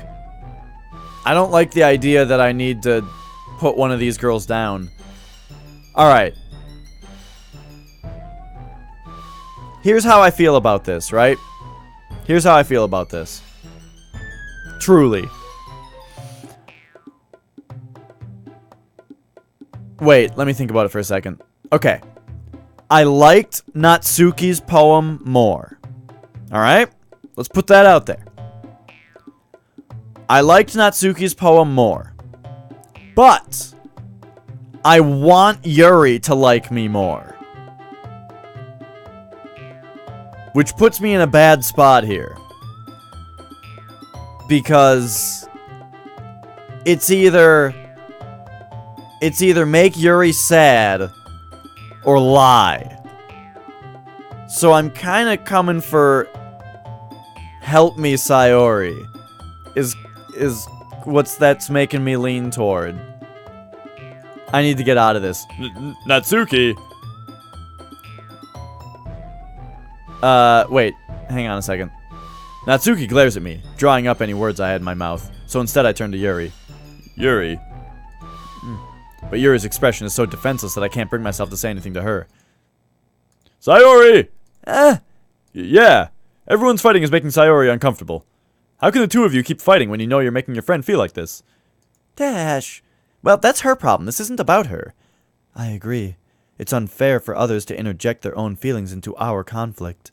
Yeah, unless Sayori wants to tell Yuri what a stuck-up jerk she's being. She would never. It's your immaturity that's made her upset in the first place. Excuse me?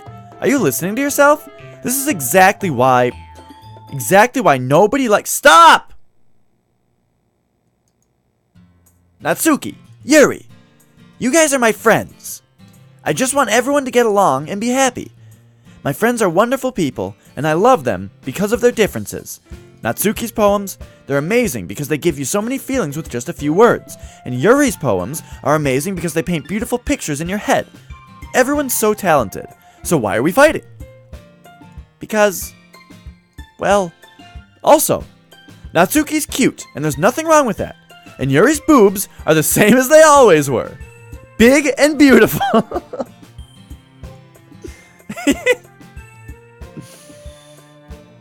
Sayori stands triumphantly. Okay, I think I picked the right choice there. I don't think that could have gone any better. Which gives big points to Sayori being the best, because she really handled that in the way that I would have enjoyed to be able to handle it myself if I weren't a bumbling VN main character idiot. Monica stands behind her with a bewildered expression. I'll make some tea. Yuri rushes off. Natsuki sits down with a blank expression on her face, staring at nothing. So, this is why Sayori is vice president. I whisper to Monica. She nods in return. To be honest, I might come off as a good leader, and I can organize things, but I'm not very good with people. I couldn't even bring myself to interject. As president, that's kind of embarrassing of me. Yeah. Nah, it's not like I can blame you. I wasn't able to say anything either. Well, I guess that just means Sayori is amazing in her own ways, isn't she? You could say that. She might be an airhead, but sometimes it's weirdly suspicious that she knows exactly what she's doing. I see. Take good care of her, okay? I would hate to see her get herself hurt. That makes two of us. You can count on me. Monica smiles sweetly at me, causing my stomach to knot. Such a genuine person really does make a good president, regardless of what she says. If only I could get the chance to talk to her a little more. I'm enjoying it a little bit so far. I'm enjoying it enough to keep going. I like all of the characters, is the thing. I don't like visual novels, but I'm enjoying this one. I'm enjoying this game so far.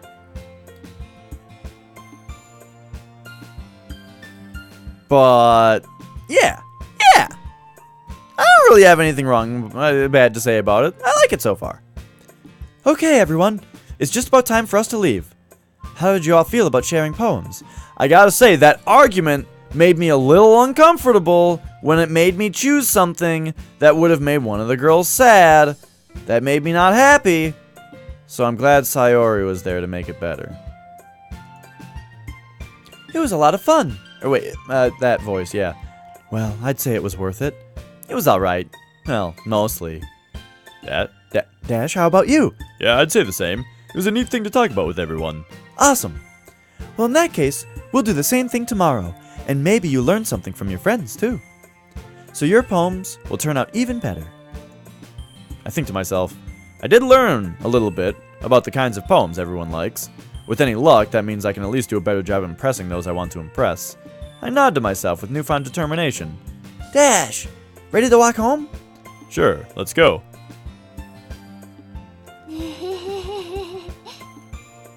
Sayori beams at me. It truly has been a while since Sayori and I have spent this much time together. I can't really say I'm not enjoying it either. Sayori, about what happened earlier. Huh? What do you mean?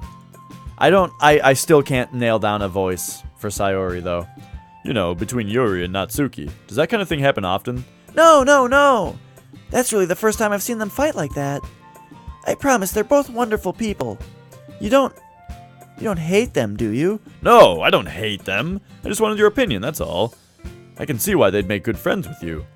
Oh, you know, Dash, it's nice that I get to spend time with you in the club, but I think seeing you get along with everyone is what makes me the happiest. And I think everyone really likes you, too. That's...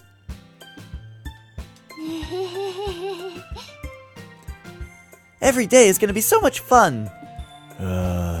Looks like Sayori still hasn't caught on to the kind of situation I'm in.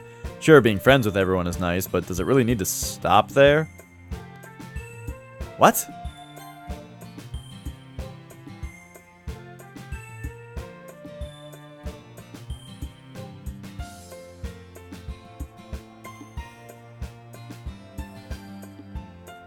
I'm confused by the writing here. Does it really need to stop there?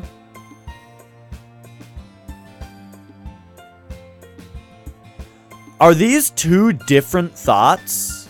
Like, maybe he's saying, sure, being friends with everyone is nice, but... And he's about to say something that is bad about the club, and then changes his mind, and says, does it really need to stop there?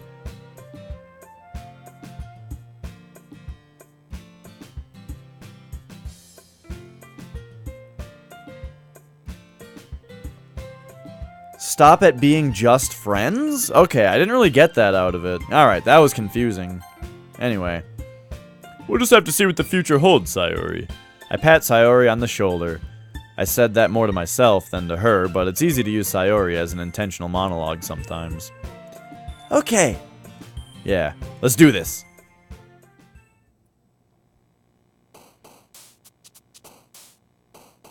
What, am I writing another poem? Okay. Embrace.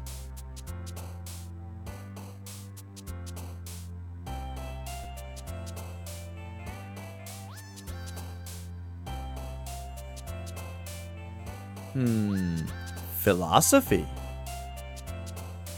Afterimage. Insight. Existence. Whoa, we're nailing Yuri this time. I mean, like, we're making her happy. We're not nailing her yet. Right now, I'm like half and half, though, on Yuri and Sayori. I can see a good argument for, what's-her-face as well. Ocean. Universe.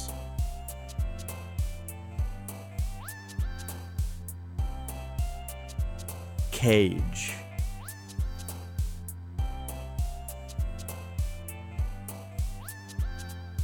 Question.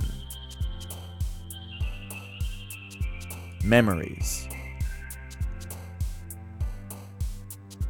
Sensation.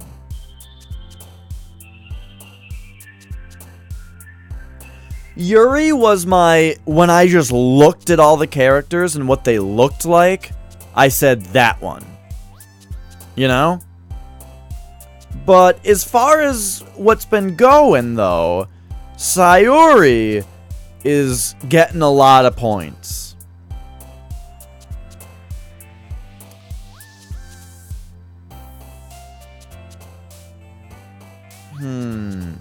And it makes me feel like I'm picking things based on the fact that I have a goal in mind as opposed to going with my feelings. Like, if I just looked at this list of words, I would go with wrath. Wrath. Oh! Yuri likes wrath. Oh.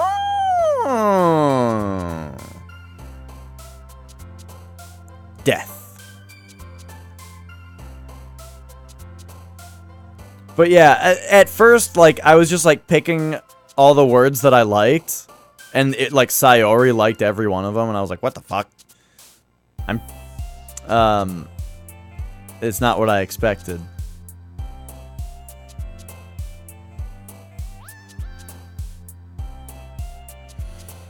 In this one, I'm gonna go with, like,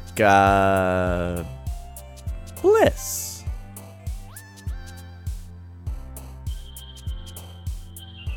Desire.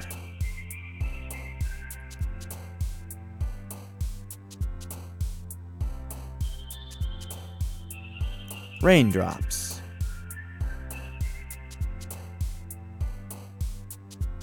Also, I changed my mind on the poems as well. I don't know, the poems were about the same. It was true. Yuri's poem painted a picture.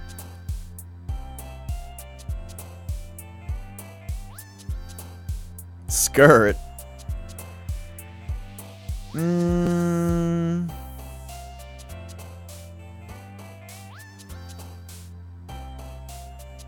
By the way, judgment is a really difficult word to spell. Like, what a weird word. This word. There's a magic card called Council's Judgment. And it's like the most difficult card to spell ever. Because you always put an E in judgment after the G, because that's how it seems like it should be. And then the word council is difficult to spell as well.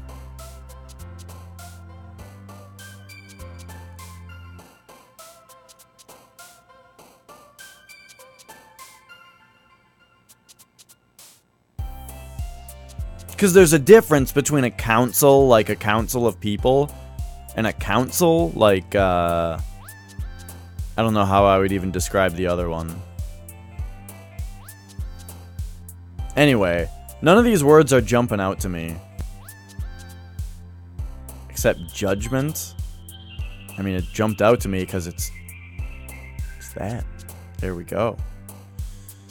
I don't know what entropy means.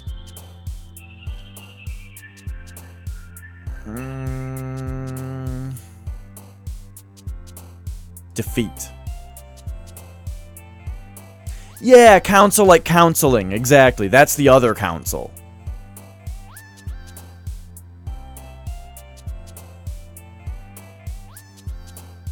I suppose, yeah, saying it that way jumps out. Eternity. Imagination. Another day passes and it's time for the club meeting already. I've gotten a little more comfortable over here in the past couple days. Entering the club room, the usual scene greets me. Hi, Dash. Yo, Sayori. Looks like you're in a good mood today.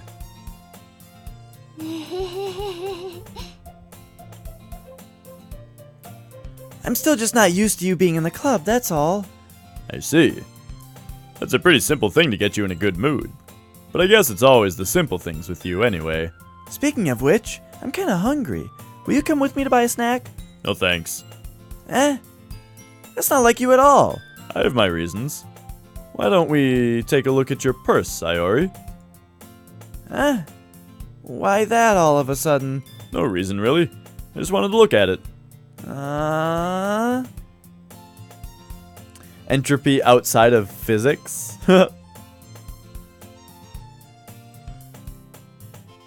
Well, you know, we live in the age of the internet. A thermodynamic quantity okay. Lack of order or predictability. Gradual decline into disorder. So there we go.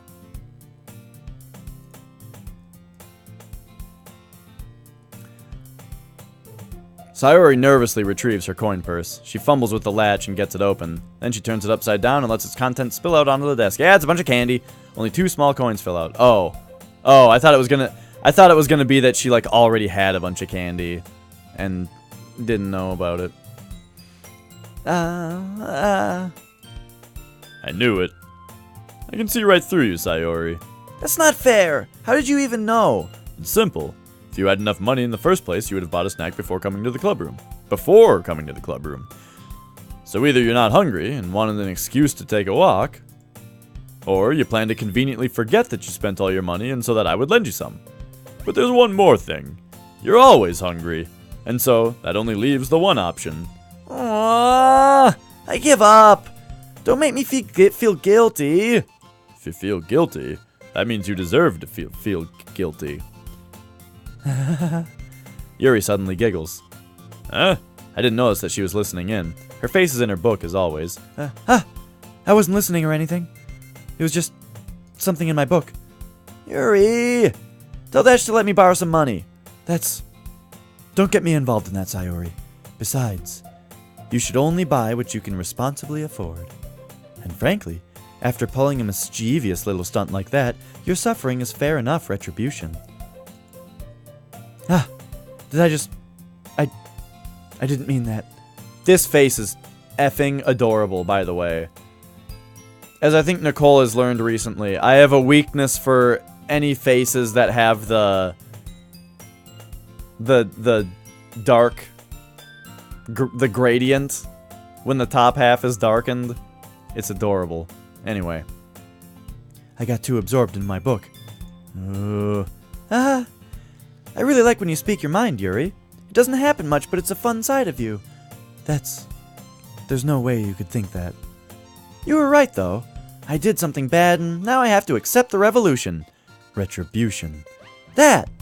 Still, coming from you, Sayori. I guess there's a little devil inside of all of us, isn't there?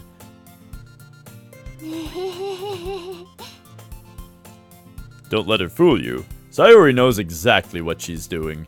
After all, she told you guys she was bringing me to the club before she even told me.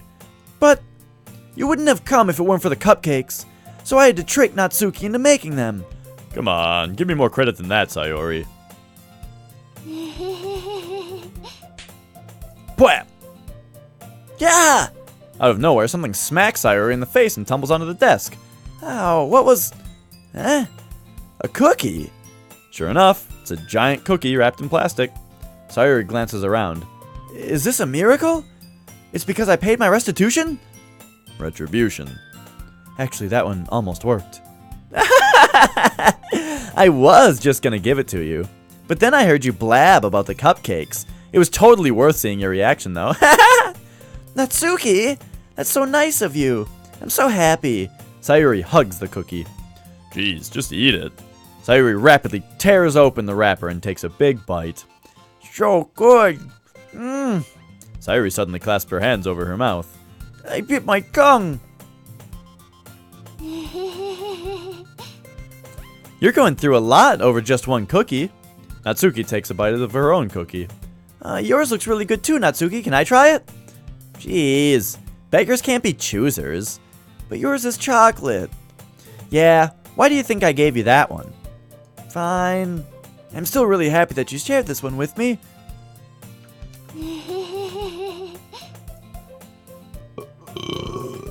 Oh, excuse me. Hang on. There we go. Sayori gets out of her seat and goes behind Natsuki, then wraps her arms around her. Oh, jeez. I get it. Cookie still in hand, Natsuki reaches up to nudge Sayori off of her. Sayori suddenly leans down and takes a bite out of Natsuki's cookie. Hey! Did you seriously just do that? Mouthful, Sayori trots away to safety. Yuri and I laugh as well. Jeez, you're such a kid sometimes. Monica, can you tell Sayori... Yeah? Natsuki glances around. Monica isn't in the club room. Ugh. Where is Monica anyway? Good question. Have any of you heard anything about her being late today? Not me. Yeah, I haven't either. That's a bit unusual. I hope she's okay. Of course she's okay. She probably just had something to do, okay? She's pretty popular after all. You don't think she has a... I wouldn't be surprised. She's probably more desirable than all of us combined. That's true. Excuse me? Suddenly the door swings open. Sorry, I'm super sorry. Ah, there you are. I didn't mean to be late. I hope you guys weren't worried or anything. Huh? Monica chose the club. Monica chose the club over her boyfriend after all. You're so strong-willed. But boyfriend? What on earth are you talking about?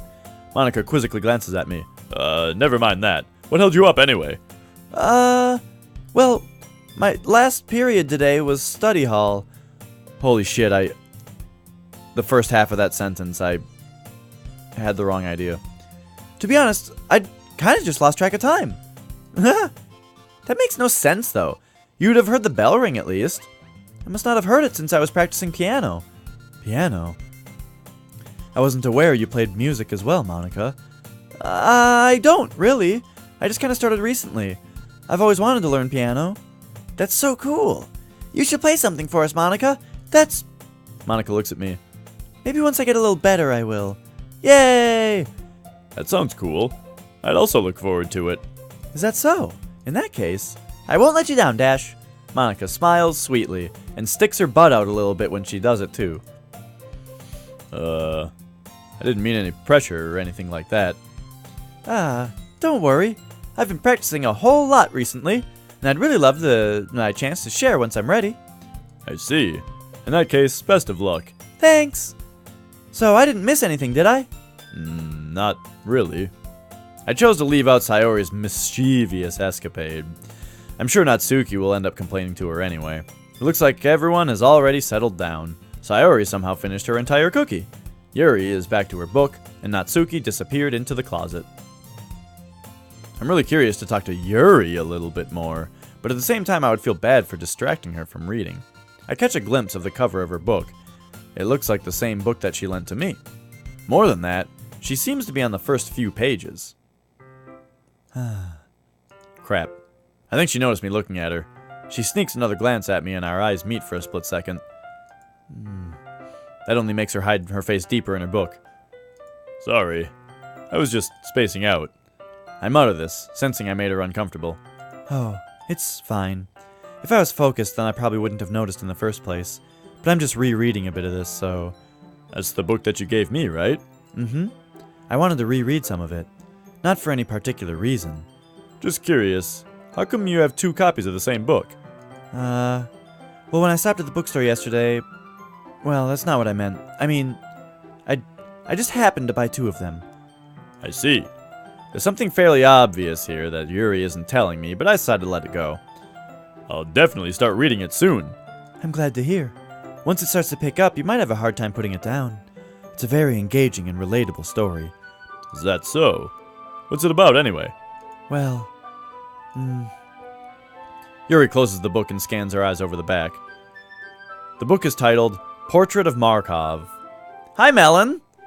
There's an ominous-looking eye symbol on the front cover. alright. I just wanted to make sure I don't accidentally give anything away. Basically, it's about this girl in high school who moves in with her long-lost younger sister. But as soon as she does, her life gets really strange. She gets targeted by these people who escaped from a human experiment prison. And while her life is in danger, she needs to desperately choose who to trust. No matter what she does, she ends up destroying most of her relationships and her life starts to fall apart. It's kind of dark, isn't it? Yuri made it sound like it was going to be a nice story, so that dark turn came from nowhere. Yuri gently giggles all of a sudden. Are you not a fan of that sort of thing, Dash? No, it's not that. I mean, I can definitely enjoy those kinds of stories, so don't worry. I hope so. Yeah, I totally forgot that Yuri is into those things. She's so shy and reclusive on the outside, but her mind seems to be completely different.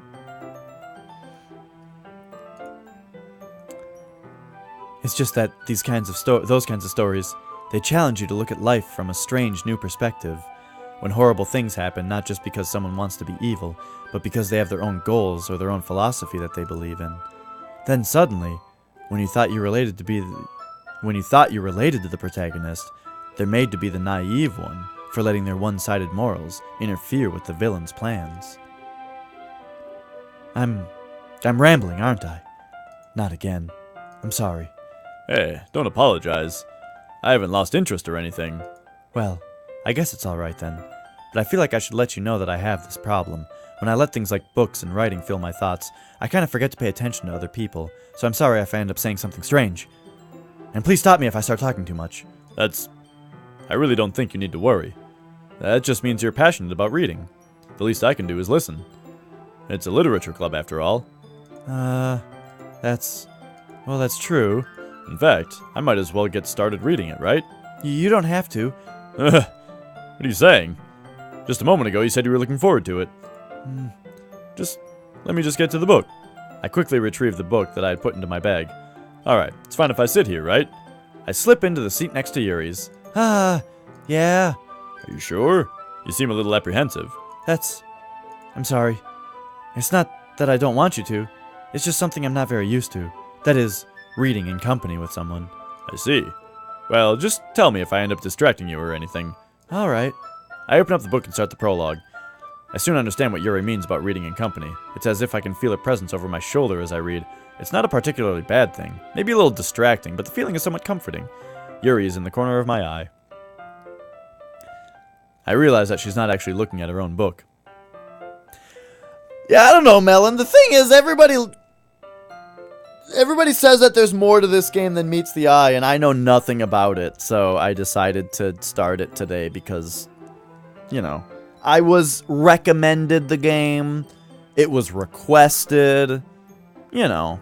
Even though I don't like visual novels, we're doing it. Listen to this music.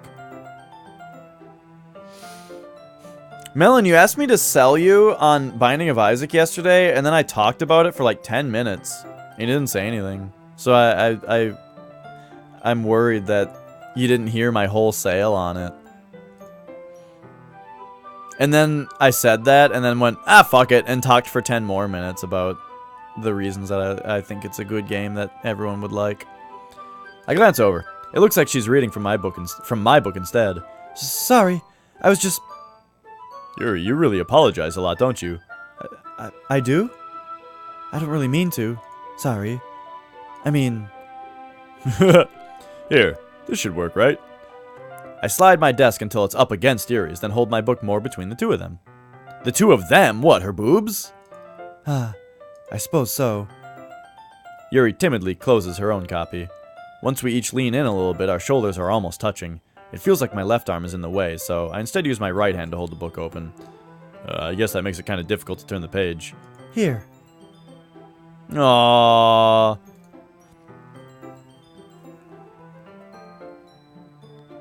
Hey, Ilias, I practiced Wings of V yesterday. I did 2 runs yesterday. The first run was a sub 50 PB, which was my goal, to get sub 50.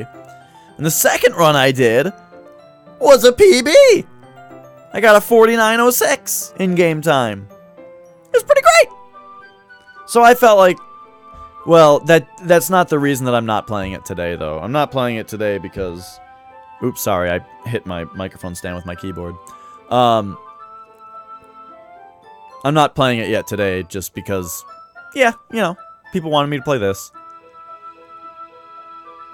And there might be another game coming later. If I get sick of this game today, there is another game that I also have planned for today.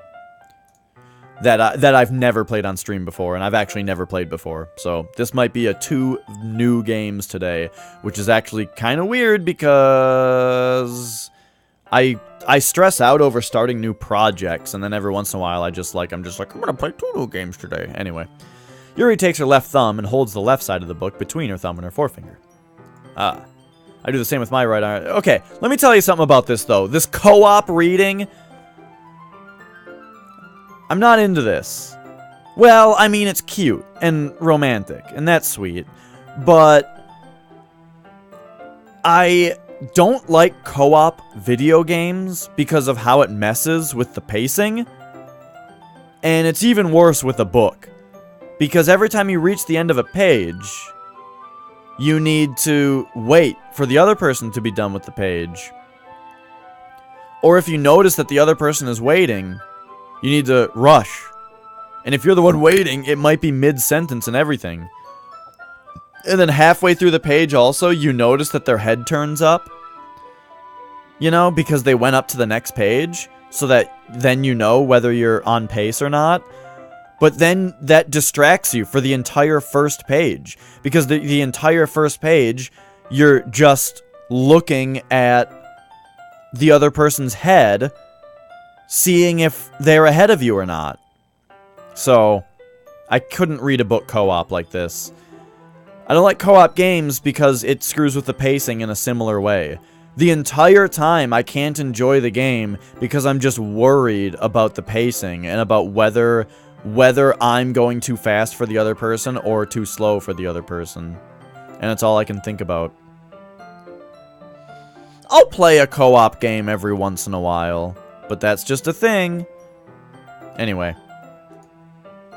I do the same with my right arm on the right side of the book. That way, I turn a page and Yuri slides it under her thumb after it flips to her side. But holding it like this, we're huddled even closer together than before. It's actually kind of distracting to me. It's as if I can feel the warmth of Yuri's face, and she's in the corner of my vision. Are you ready? Huh? To turn the page. Sorry. I think I got a bit distracted for a second. I glance over at Yuri's face again, and our eyes meet. I don't know how I'll be able to keep up with her. That's okay. You're not as used to reading, right? I don't mind being patient if it takes you a little bit longer. It's probably the least I can do, since you've been so patient with me. Yeah. Yeah. Thanks. We continue. This is so sweet. Sayori's great and all, but fucking what's happening right now is adorable. And it's exactly the kind of thing that immediately when I saw this character, I was like, that one. Because I thought that exactly this kind of thing would happen. And exactly some other kind of thing will happen that, you know, I'll call out if it happens. But there's another thing that I expect might happen, and we'll see if it happens. It's just a little more sinister, that's all I'll say. Yuri no longer asks me if I'm ready to turn the page. Instead, I just assume that she finishes the page before me, so I turn it of my own volition. Yo, I've been there, man. We continue the first chapter in silence. Even so, turning each page almost feels like an intimate exchange. My thumb gently letting go of the page, letting it flutter over to her side as she catches it under her own thumb. Hey, Yuri. This might be a silly thought, but the main character kind of reminds me of you a little bit. You think so? How does she? Well, I guess she's more blunt in a lot of ways, but she also second-guesses all of the things that she says and does. Like she's afraid that she'll do something wrong. It's like I can see into your head. It's not like I can see into your head or anything, but they're kind of reminiscent. They're kind of reminiscent of some of your mannerisms. I see. Yuri remains silent for a moment. But Dash, that's probably a terrible thing to have in common with her. That's so embarrassing that you think that. Wait, I didn't mean it in a bad way or anything. Sorry, I really didn't know that you were self-conscious about that sort of thing. But I guess I more meant that it's kind of cute. What are you saying all of a sudden? Okay, everyone. I think it's about time we share today's poems with each other. What? Wait a second, we're writing a poem every day? We might not have enough time if we wait too long. Yuri exhales, spared from finishing her thought. Is that alright, Yuri? You look kind of down. I'm sorry if you haven't been looking forward to this. It's fine.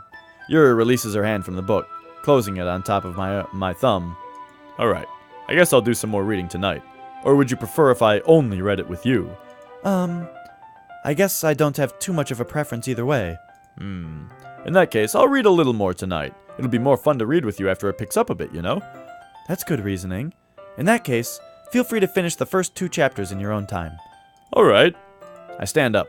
I make a mental note of where I left off in the book, and then slip back into my bag. Dude, the mental note is never gonna work. Alright, who should I show my poem to? Yuri. Let's see what you have written for today. Yuri stares at the poem with a surprised expression on her face. Do you like it? Dash, how did you pick up on this so quickly? Just yesterday I was telling you the kind of techniques worth practicing. Maybe that's why you did a good job explaining. Wait, maybe that's why. You did a good job explaining. I really wanted to try giving it more imagery. Yuri visibly swallows. Even her hand appears sweaty. I'm not used to this. Used to what? I don't know. It's fine, take your time. Yuri breathes and collects her thoughts. I know that Yuri likes to think before she speaks, so I offer that patience to her. Yeah, just being appreciated like this, I guess. It probably sounds really stupid, but seeing someone motivated by my writing, it just makes me really happy. Are you saying you've never shared your writing before? Yuri nods. Really? I don't believe it. I really only write for myself. And besides, people would just laugh at me. Do you really think that? Again, Yuri nods. Even your close friends? Yuri doesn't respond to that. I wonder why. Anyway, it's because she doesn't have any close friends. Because she locks herself away. Do you want to share your poem that you wrote with me today? Yeah, I do. If it's with you. The raccoon. It happened in the dead of the night while I was slicing bread for a guilty snack. My attention was caught by the scuttering of a raccoon outside my window. That was, I believe, the first time I noticed my strange tendencies as an unordinary human. I gave the raccoon a piece of bread, my subconscious well aware of the consequences, well aware that a raccoon that is fed will always come back for more. The enticing beauty of my cutting knife was the symptom. The bread, my hungry curiosity. The raccoon, an urge. The moon increments its phase and reflects that much more light off of my cutting knife. The very same light that glistens in the eyes of my raccoon friend. I slice the bread fresh and soft. The raccoon becomes excited. Or perhaps I'm merely projecting my emotions onto the newly satisfied animal. The raccoon is taken to following me. You could say that we've gotten quite used to each other. The raccoon becomes hungry more and more frequently, so my bread is always handy. Every time I brandish my cutting knife, the raccoon shows me its excitement. A rush of blood. A classic Pavlovian conditioning. I slice the bread, and I feed myself again.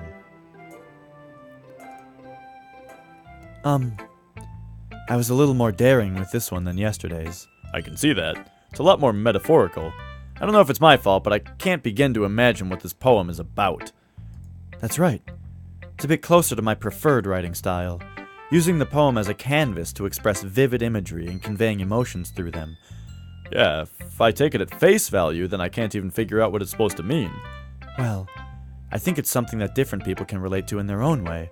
I wanted to express the way it feels for me to indulge in my more unusual hobbies. It's those sort of things I'm usually forced to keep to myself, so sometimes I enjoy writing about them. Why do you keep them to yourself? Because they're embarrassing. And people would make fun of me. Don't you have anything like that, Dash? Well, yeah, I guess I do. I feel like everyone has a little something like that. The best we can do is respect each other and our individualities, even if it's difficult sometimes and some things make us uncomfortable. After all, if I hadn't learned to embrace my own weirdness, I would probably hate myself. I might be ranting a little bit now, but I'm glad that you're a good listener. Sayori. My current number 2, let's go. Oh, I like this one, Dash. It has some nice feelings in it. I'm glad. Still, though, your tone makes it sound like you liked yesterday's poem better. I guess you caught me. Sometimes you know me a little too well for my own good. I gotta stay hydrated. I've been streaming this for 2 hours already, and I've hardly drank my water at all.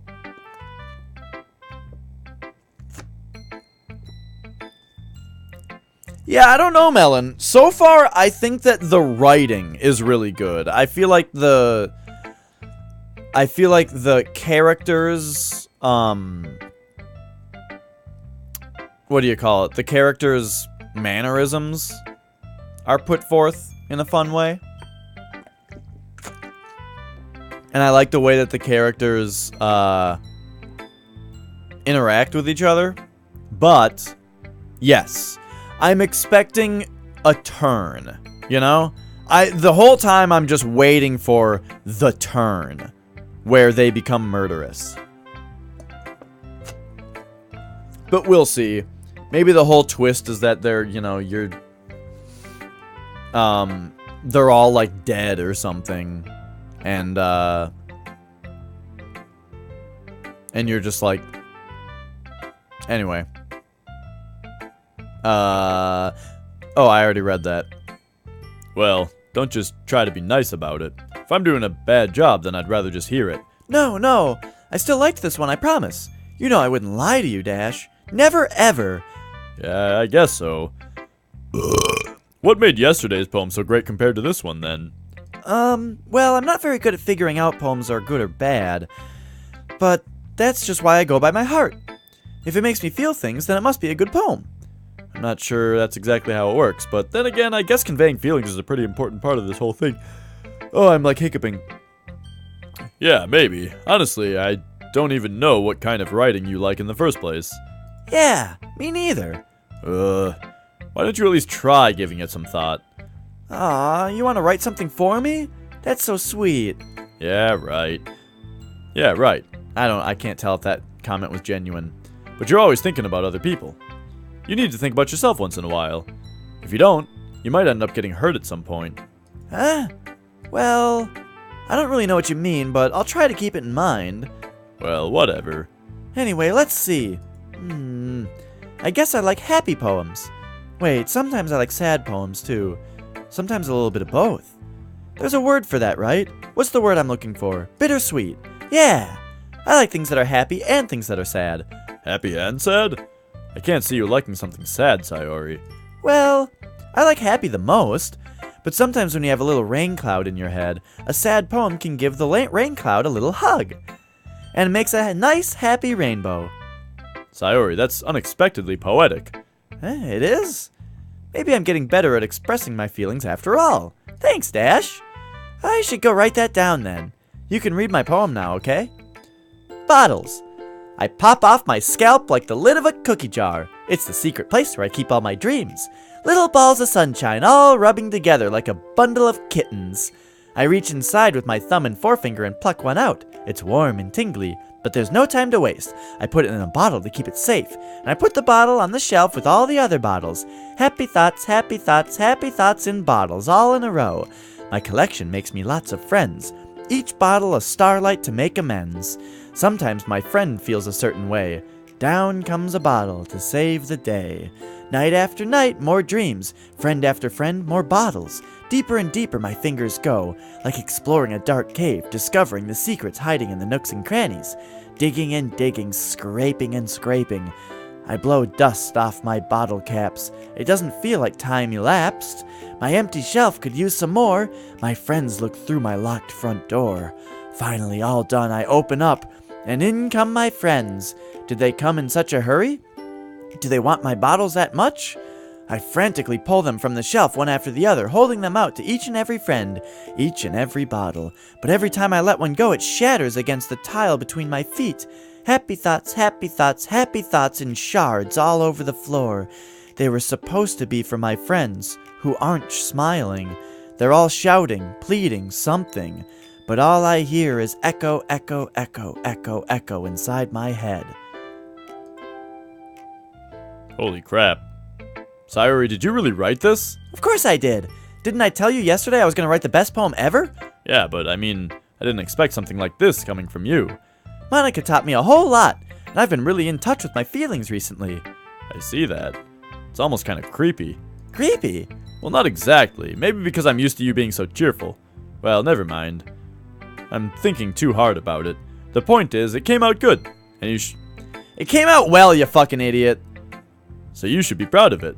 Ah, thanks. I feel like I was meant to express myself this way. Meant to express myself this way. It even helps me understand my own feelings a little bit better. Writing is like magic. You've gotten pretty passionate about this, huh? I hope you keep it up. Yeah, writing's the best. I'm gonna keep writing until I die. Ugh, don't get ahead of yourself. Sayori's always have a habit of getting obsessed with something before dropping it no more than a week later. I wonder if this is one of those times. But seeing the passion in her eyes makes it hard for me to be pessimistic. Alright. Natsuki. I liked your last one better. Really? Well, yeah. I can tell you were a little bit more daring with this one.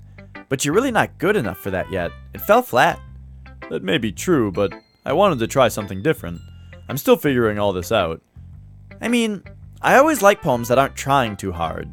I hate when people try to sound fancy or add more meaning just by using annoying and complicated language. Just make it simple, cute, and to the point. Yuri's head over heels for all this cryptic nonsense, but I see right through that bullshit. Making your reader look so hard for all this deep meaning is just an excuse to have no meaning at all. I guess that's one way to look at it. Well, everyone has their own opinion, but my opinion is the best opinion. I'm sure you figured that out already. Anyway, here's my poem. Maybe you'll learn something. Amy likes spiders. You know what I heard about Amy? Amy likes spiders. Icky, wriggly, hairy, ugly spiders. That's why I'm not friends with her. Amy has a cute singing voice. I heard her singing my favorite song. Every time she sang the chorus, my heart would pound to the rhythm of the words. But she likes spiders. That's why I'm not friends with her. One time I hurt my leg really bad. Amy helped me up and took me to the nurse. I tried not to let her touch me. She likes spiders, so her hands are probably gross. That's why I'm not friends with her. Amy has a lot of friends. I always see her talking to people. She probably talks about spiders. What if her friends start to like spiders too? That's why I'm not friends with her. It doesn't matter if she has other hobbies. It doesn't matter if she keeps it private. It doesn't matter if it doesn't hurt anyone. It's gross. She's gross. The world is better off without spider lovers. And I'm gonna tell everyone. Not bad, right? It's quite longer than yesterday's. Yesterday's was way too short. I was just warming up. I hope you didn't think that was the best I could do. No, of course not. Anyway, the message is pretty straightforward in this poem. I doubt I have to explain it. Sometimes you can explain complicated issues with much simpler analogies, and it helps people realize how stupid they're being. Like, anyone would agree with the subject that this poem is an ignorant jerk. Do you know people like that? Of course. It's about how everyone thinks It doesn't matter.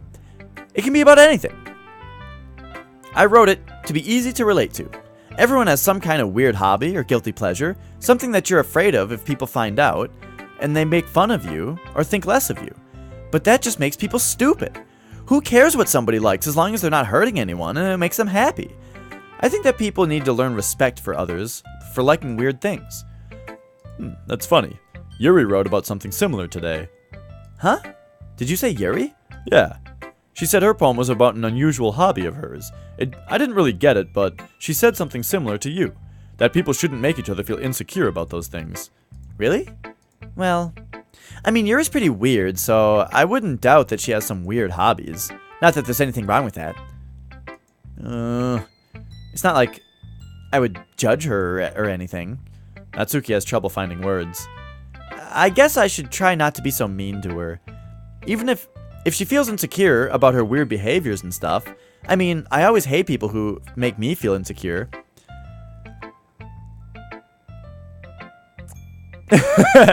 Well, no, see, Melon, you got it. I don't know if you were here yesterday.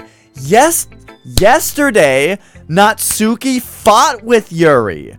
So today, Natsuki is realizing that maybe they have more in common than she thought. After they fought yesterday. I mean, I always hate people who make me feel insecure. And Yuri made me feel insecure yesterday. But the way you put it, it sounds like she's learned her lesson. Well, I would say so. Even if her writing style is really different, I'm sure she'll appreciate the message in your poem. It's what I do best, after all. I don't like writing unless there's a good message to take away from it. I know, Melon, that's why I explained it that way, because I knew that you wouldn't care. That was the joke, because I know you, Melon. Like, conveying emotions is important. But I want to make people think, not just feel. Remember that. I'm going to write a good one for tomorrow, so look forward to it.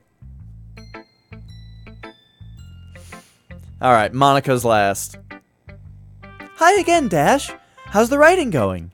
Alright, I guess. I'll take that. As long as it's not going to be bad. As long as it's not going bad. Monica, you're the president of a literature club. Bad is an adjective. It would be going poorly. I'm happy that you're applying yourself. Maybe soon you'll come up with a masterpiece. I wouldn't count on that. You never know. Want to share what you wrote for today? Sure, here you go. I gave my poem to Monica. Alright, great job, Dash. I was going ooh in my head while reading it. Hey, Kazco, it's really metaphorical. I'm not sure why, but I didn't expect for you to go to something so deep. I guess I underestimated you. I wonder if their reactions to my poems actually depends on what words I picked. I'm sure it does. Because today,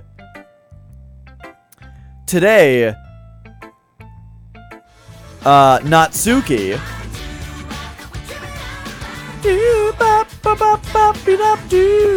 Yeah. Today, well, I don't know.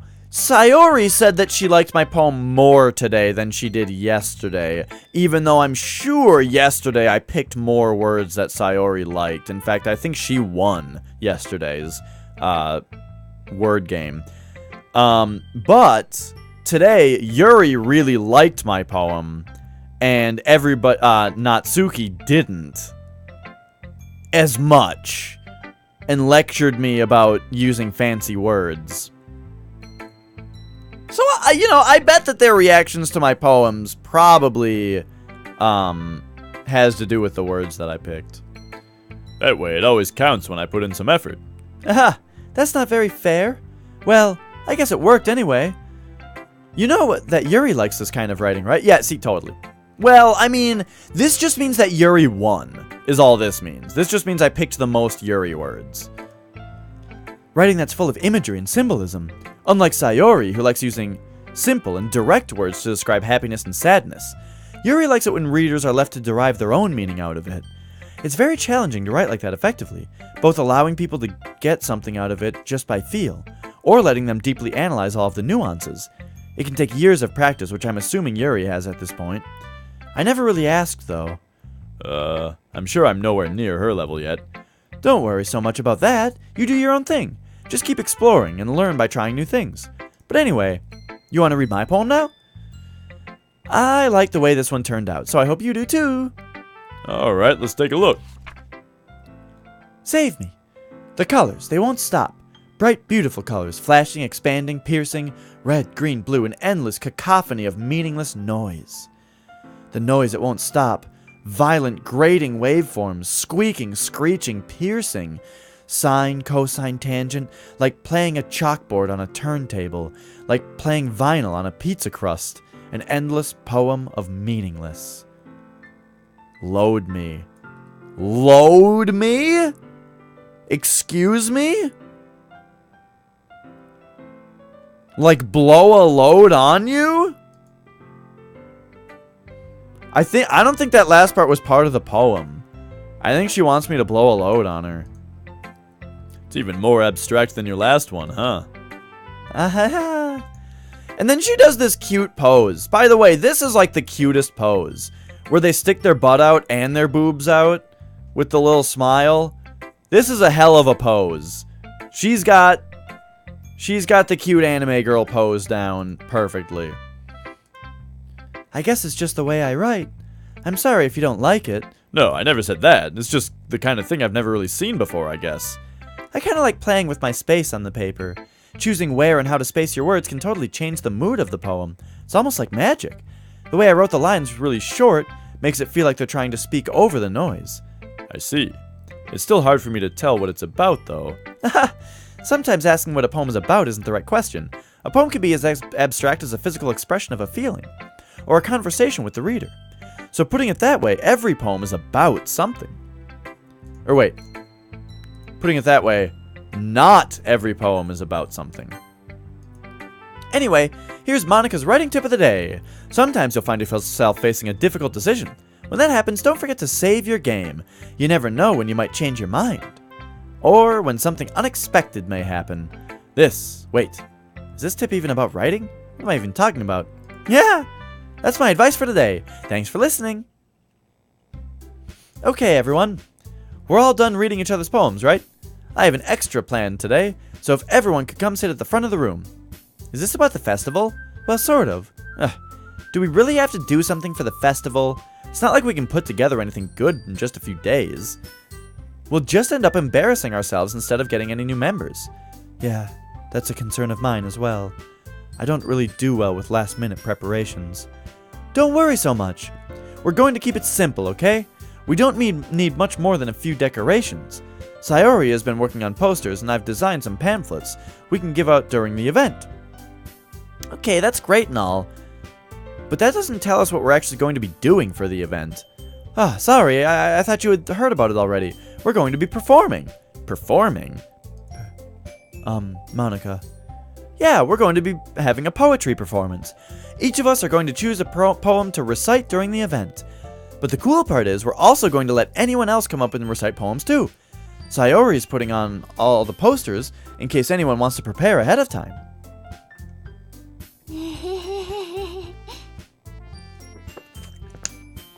Hang on, I'm just getting a drink. My nose feels stuffy.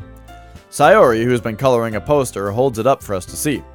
Are you kidding me, Monica? You didn't already start putting these posters up, did you? Well, I did. Do you really think it's that bad of an idea? Well, no, it's not a bad idea. But I didn't sign up for this, you know. There's no way I'm going to be performing in front of a group of people like that. I agree with Natsuki. I could never in my life do something like that. Imagining it, Yuri shakes her head in fear. Guys. No, Sayori. I understand where they're coming from.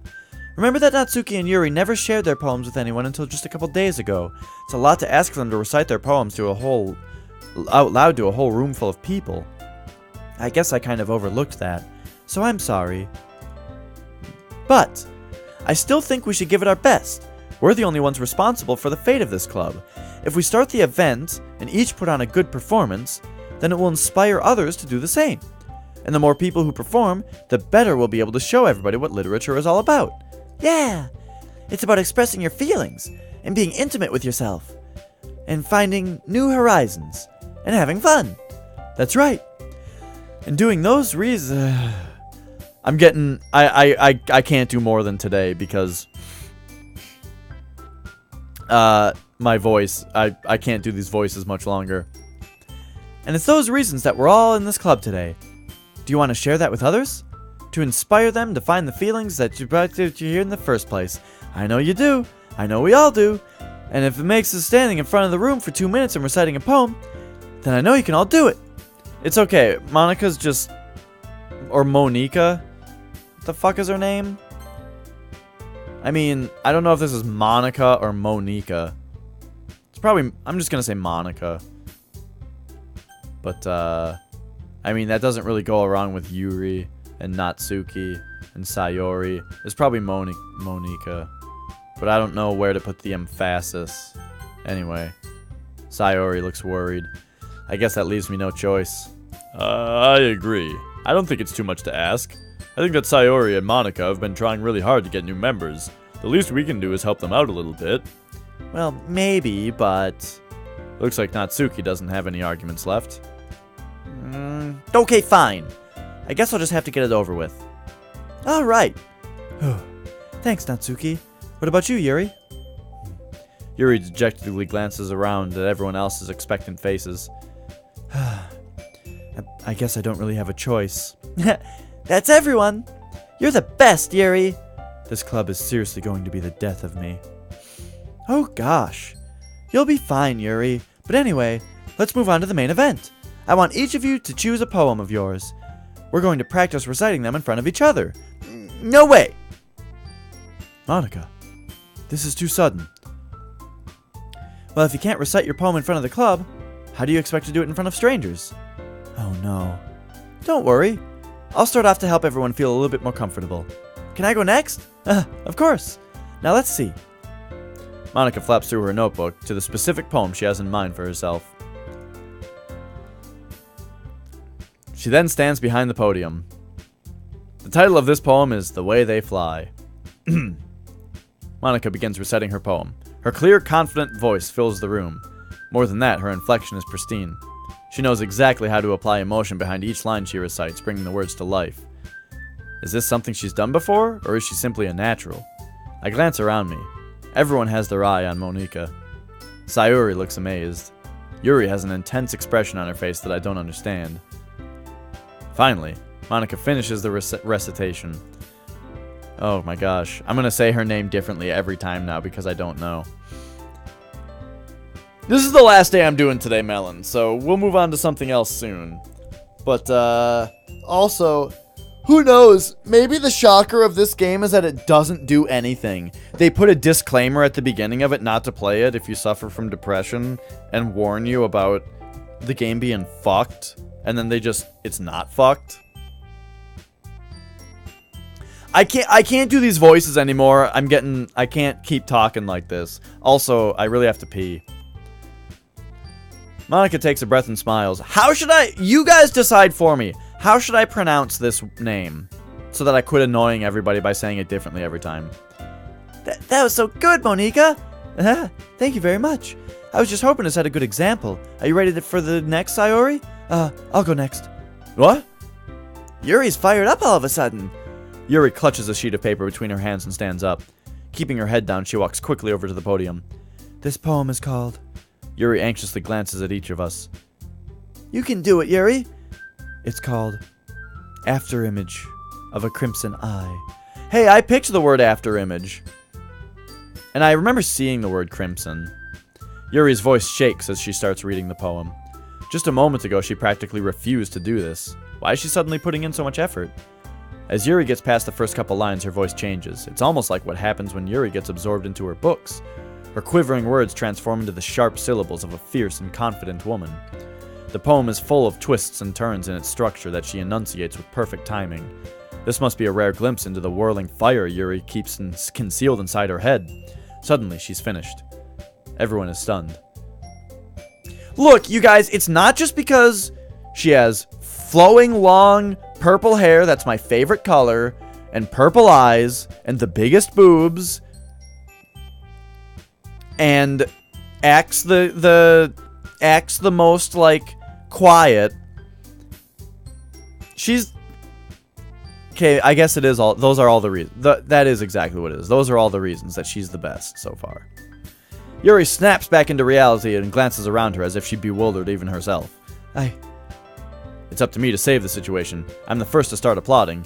Everyone joins me afterward, and we give Yuri the recognition she deserves. It's not that we didn't want to applaud for her, but we were caught so off guard that we must have forgotten. As we applaud, Yuri holds the poem to her chest and runs back to her seat. Yuri, that was really good. That's what I said, Melon. That's exactly what I said. The first thing the game said is like, don't play this game if you suffer from anxiety or depression. And I'm like, anxiety and depression? Fuck. That's why I stream on Twitch, is because it gets me away from that. Thank you for sharing. Looks like Yuri is down for the count. Okay, I guess I'm next then. Sayuri hops out of her chair and cheerfully walks to the podium. This one's called My Meadow. Ah. Sorry, I giggled.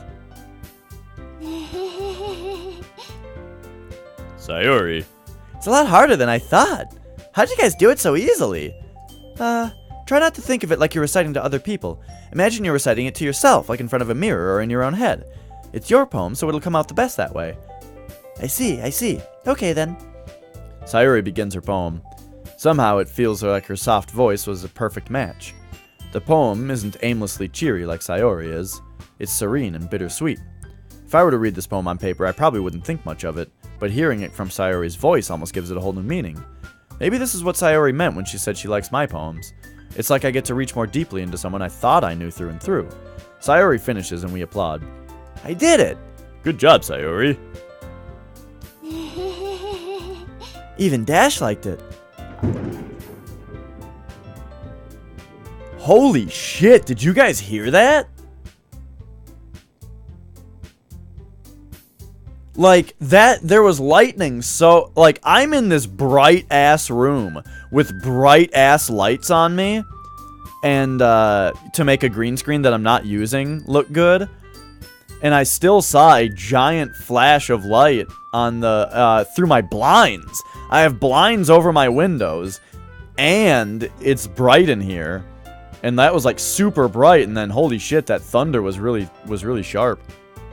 Did you guys hear that? Anyway. I guess that's a good sign. What does that even mean? It came out nicely, Sayori. The atmosphere of the poem fits you really nicely. But it might be that other poems wouldn't work quite as well with that kind of delivery. I don't really understand. In other words, I've seen poems of yours where that sort of gentle delivery wouldn't work as well. They might need a little more force behind them depending on what you're reading. Oh, I know what you mean. Well, I've been practicing that kind of thing. It's just embarrassing to do it in front of everyone. The next time, I'm going to make you pick a poem that challenges you a little more. We don't have much time before the festival, you know? Okay. Oh, now, who's next? Natsuki? Don't make me go before Dash. It's not like I can compare to you guys anyway. Might as well let Dash lower everyone's standards a little before I have to do it. Natsuki. It's fine. I might as well get it over with. But it's not like I have much of a selection of what to read. I'll just have to go with what I wrote for today. I stand up and step in front of the podium. Everyone has their eyes on me, making me feel terribly awkward. I recite my poem. Since I'm not exactly confident in my own writing, it's hard to put energy into it.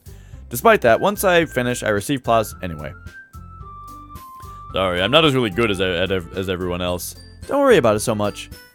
I think it's less about your abilities and more about your lack of confidence in your writing. That's something that'll improve over time, though. Yeah, maybe. Alright then. That just leaves you, Natsuki. Yeah, I'm going. Natsuki begrudgingly gets out of her seat and makes her way to the podium. The poem is called... It's called... Why are you all looking at me? Because you're presenting. Anyway, the poem is called Jump. Natsuki takes a breath. Once she starts reciting the poem, her sour attitude disappears a little bit. While she's still a little unenthused, her poem has a rhythm and rhyme to it. It's Natsuki's trademark style, and it works surprisingly well when spoken aloud. The words feel like they bounce up and down, as if giving life to the poem. Natsuki finishes, and everyone applauds. She huffs back to her seat. That wasn't so bad, was it? Easy for you to say. You better not make me do that again. Well, do you at least feel prepared enough to recite a poem in front of other people? I mean, doing it in front of other people will be way easier. I can put on whatever face I want for other people, but when it's just my friends, it's just embarrassing. That's a surprise, Natsuki. I thought it would be the other way around for me. Well, that's just how it is, so... Well, I guess in that case... You like green eyes? I like green eyes a lot too. As far as like actual eye colors that people have, green eyes are my favorite. They look nuclear. They are a bit, yeah, radioactive green, I suppose you could say. But that's a little bit of the anime effect, where everything's always a little exaggerated. You won't have much time to worry about that for something about the festival. That said, I want to thank everyone for coming through. It might be hard, but I hope that you all have an idea of what it's like now.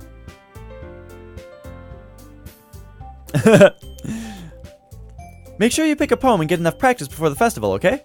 I'll be making pamphlets, so let me know ahead of time what you'll be reciting. Jeez, I should probably find some other poem to recite instead. That's fine too. It doesn't have to be your own. I'm already pleasantly surprised that you're putting in all this effort for the club.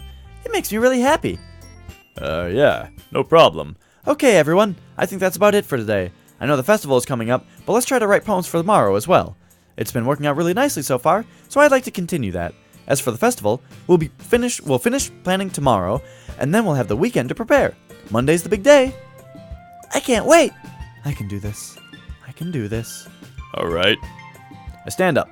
There's no way I'll be able to find the same enthusiasm as Sayori and Monica, but I'll do my best to get through it. If it's for the sake of the club, and impressing Monica, then I'll have to do my best. Ready to go, Sayori? Yep. Look at you two, always going home together like that. It's kind of adorable, isn't it?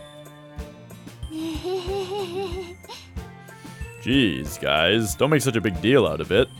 It must be a little nice, though. Well, how am I supposed to respond to that? It's okay, Dash. You don't have to say it.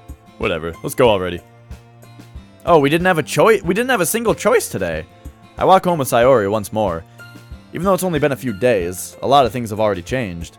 But today, Sayori is being a little quieter than usual on the way home. Hey, Sayori. Sorry, I was spacing out. No wonder. I was thinking about something from earlier. I like how we get to... Sayori fumbles with her words. Let's just say that one day, Yuri asked to walk home with you. Huh? What would you do? What kind of question is that? You're kind of putting me on the spot here. God damn it. See, they're doing it again! Now when I could finally make Yuri happy and tell the truth at the same time. See, last time, the shitty part of it's like the game knows that I like Yuri, and so they're giving me questions that punish me for it. Like, because the first day, the only way that I could make Yuri happy was by sort of lying. Even though I did like her poem, I did like Natsuki's poem more. And now today, the only way that I could say something that would make Yuri happy she's not even here. Unless she's stalking me with a knife behind her back. Let's just hope that that's happening. I'm sorry. I would walk home with Yuri. Walking home with Yuri, huh? Why does the thought of that make my heart pound? I mean, given how hard it is for her to socialize, it would feel awful turning her down, so Isn't she so beautiful and smart? that has nothing to do with what I just said. So you admitted it. Jeez. There's not even any point in speculating something that's never going to happen. Well, maybe, but I just like to think about it. It's not long before you won't need me anymore, you know. Need you? Sayori, I can't figure out how you're seeing things in your head right now. Sorry. Everyone is different. Nobody in the club is a replacement for you. If you say so. Okay. Well, that turned out a little better. But it was kind of her fault for trapping me with such a weird question. I can't just lie to her, but if there's something that makes her happy, I would hate to take that away from her. That's why I said there's no point in speculating. Then again, the festival is only a few days away. Who knows what'll happen in that time? Okay. I think I would rather pick words before at the beginning of a stream instead of ending the stream with picking words and then going back to the next day that I don't remember what's going to happen, or I don't remember what happened with the girly girls. So I'm just gonna save, and I think that'll be it for this game today. And I will be back.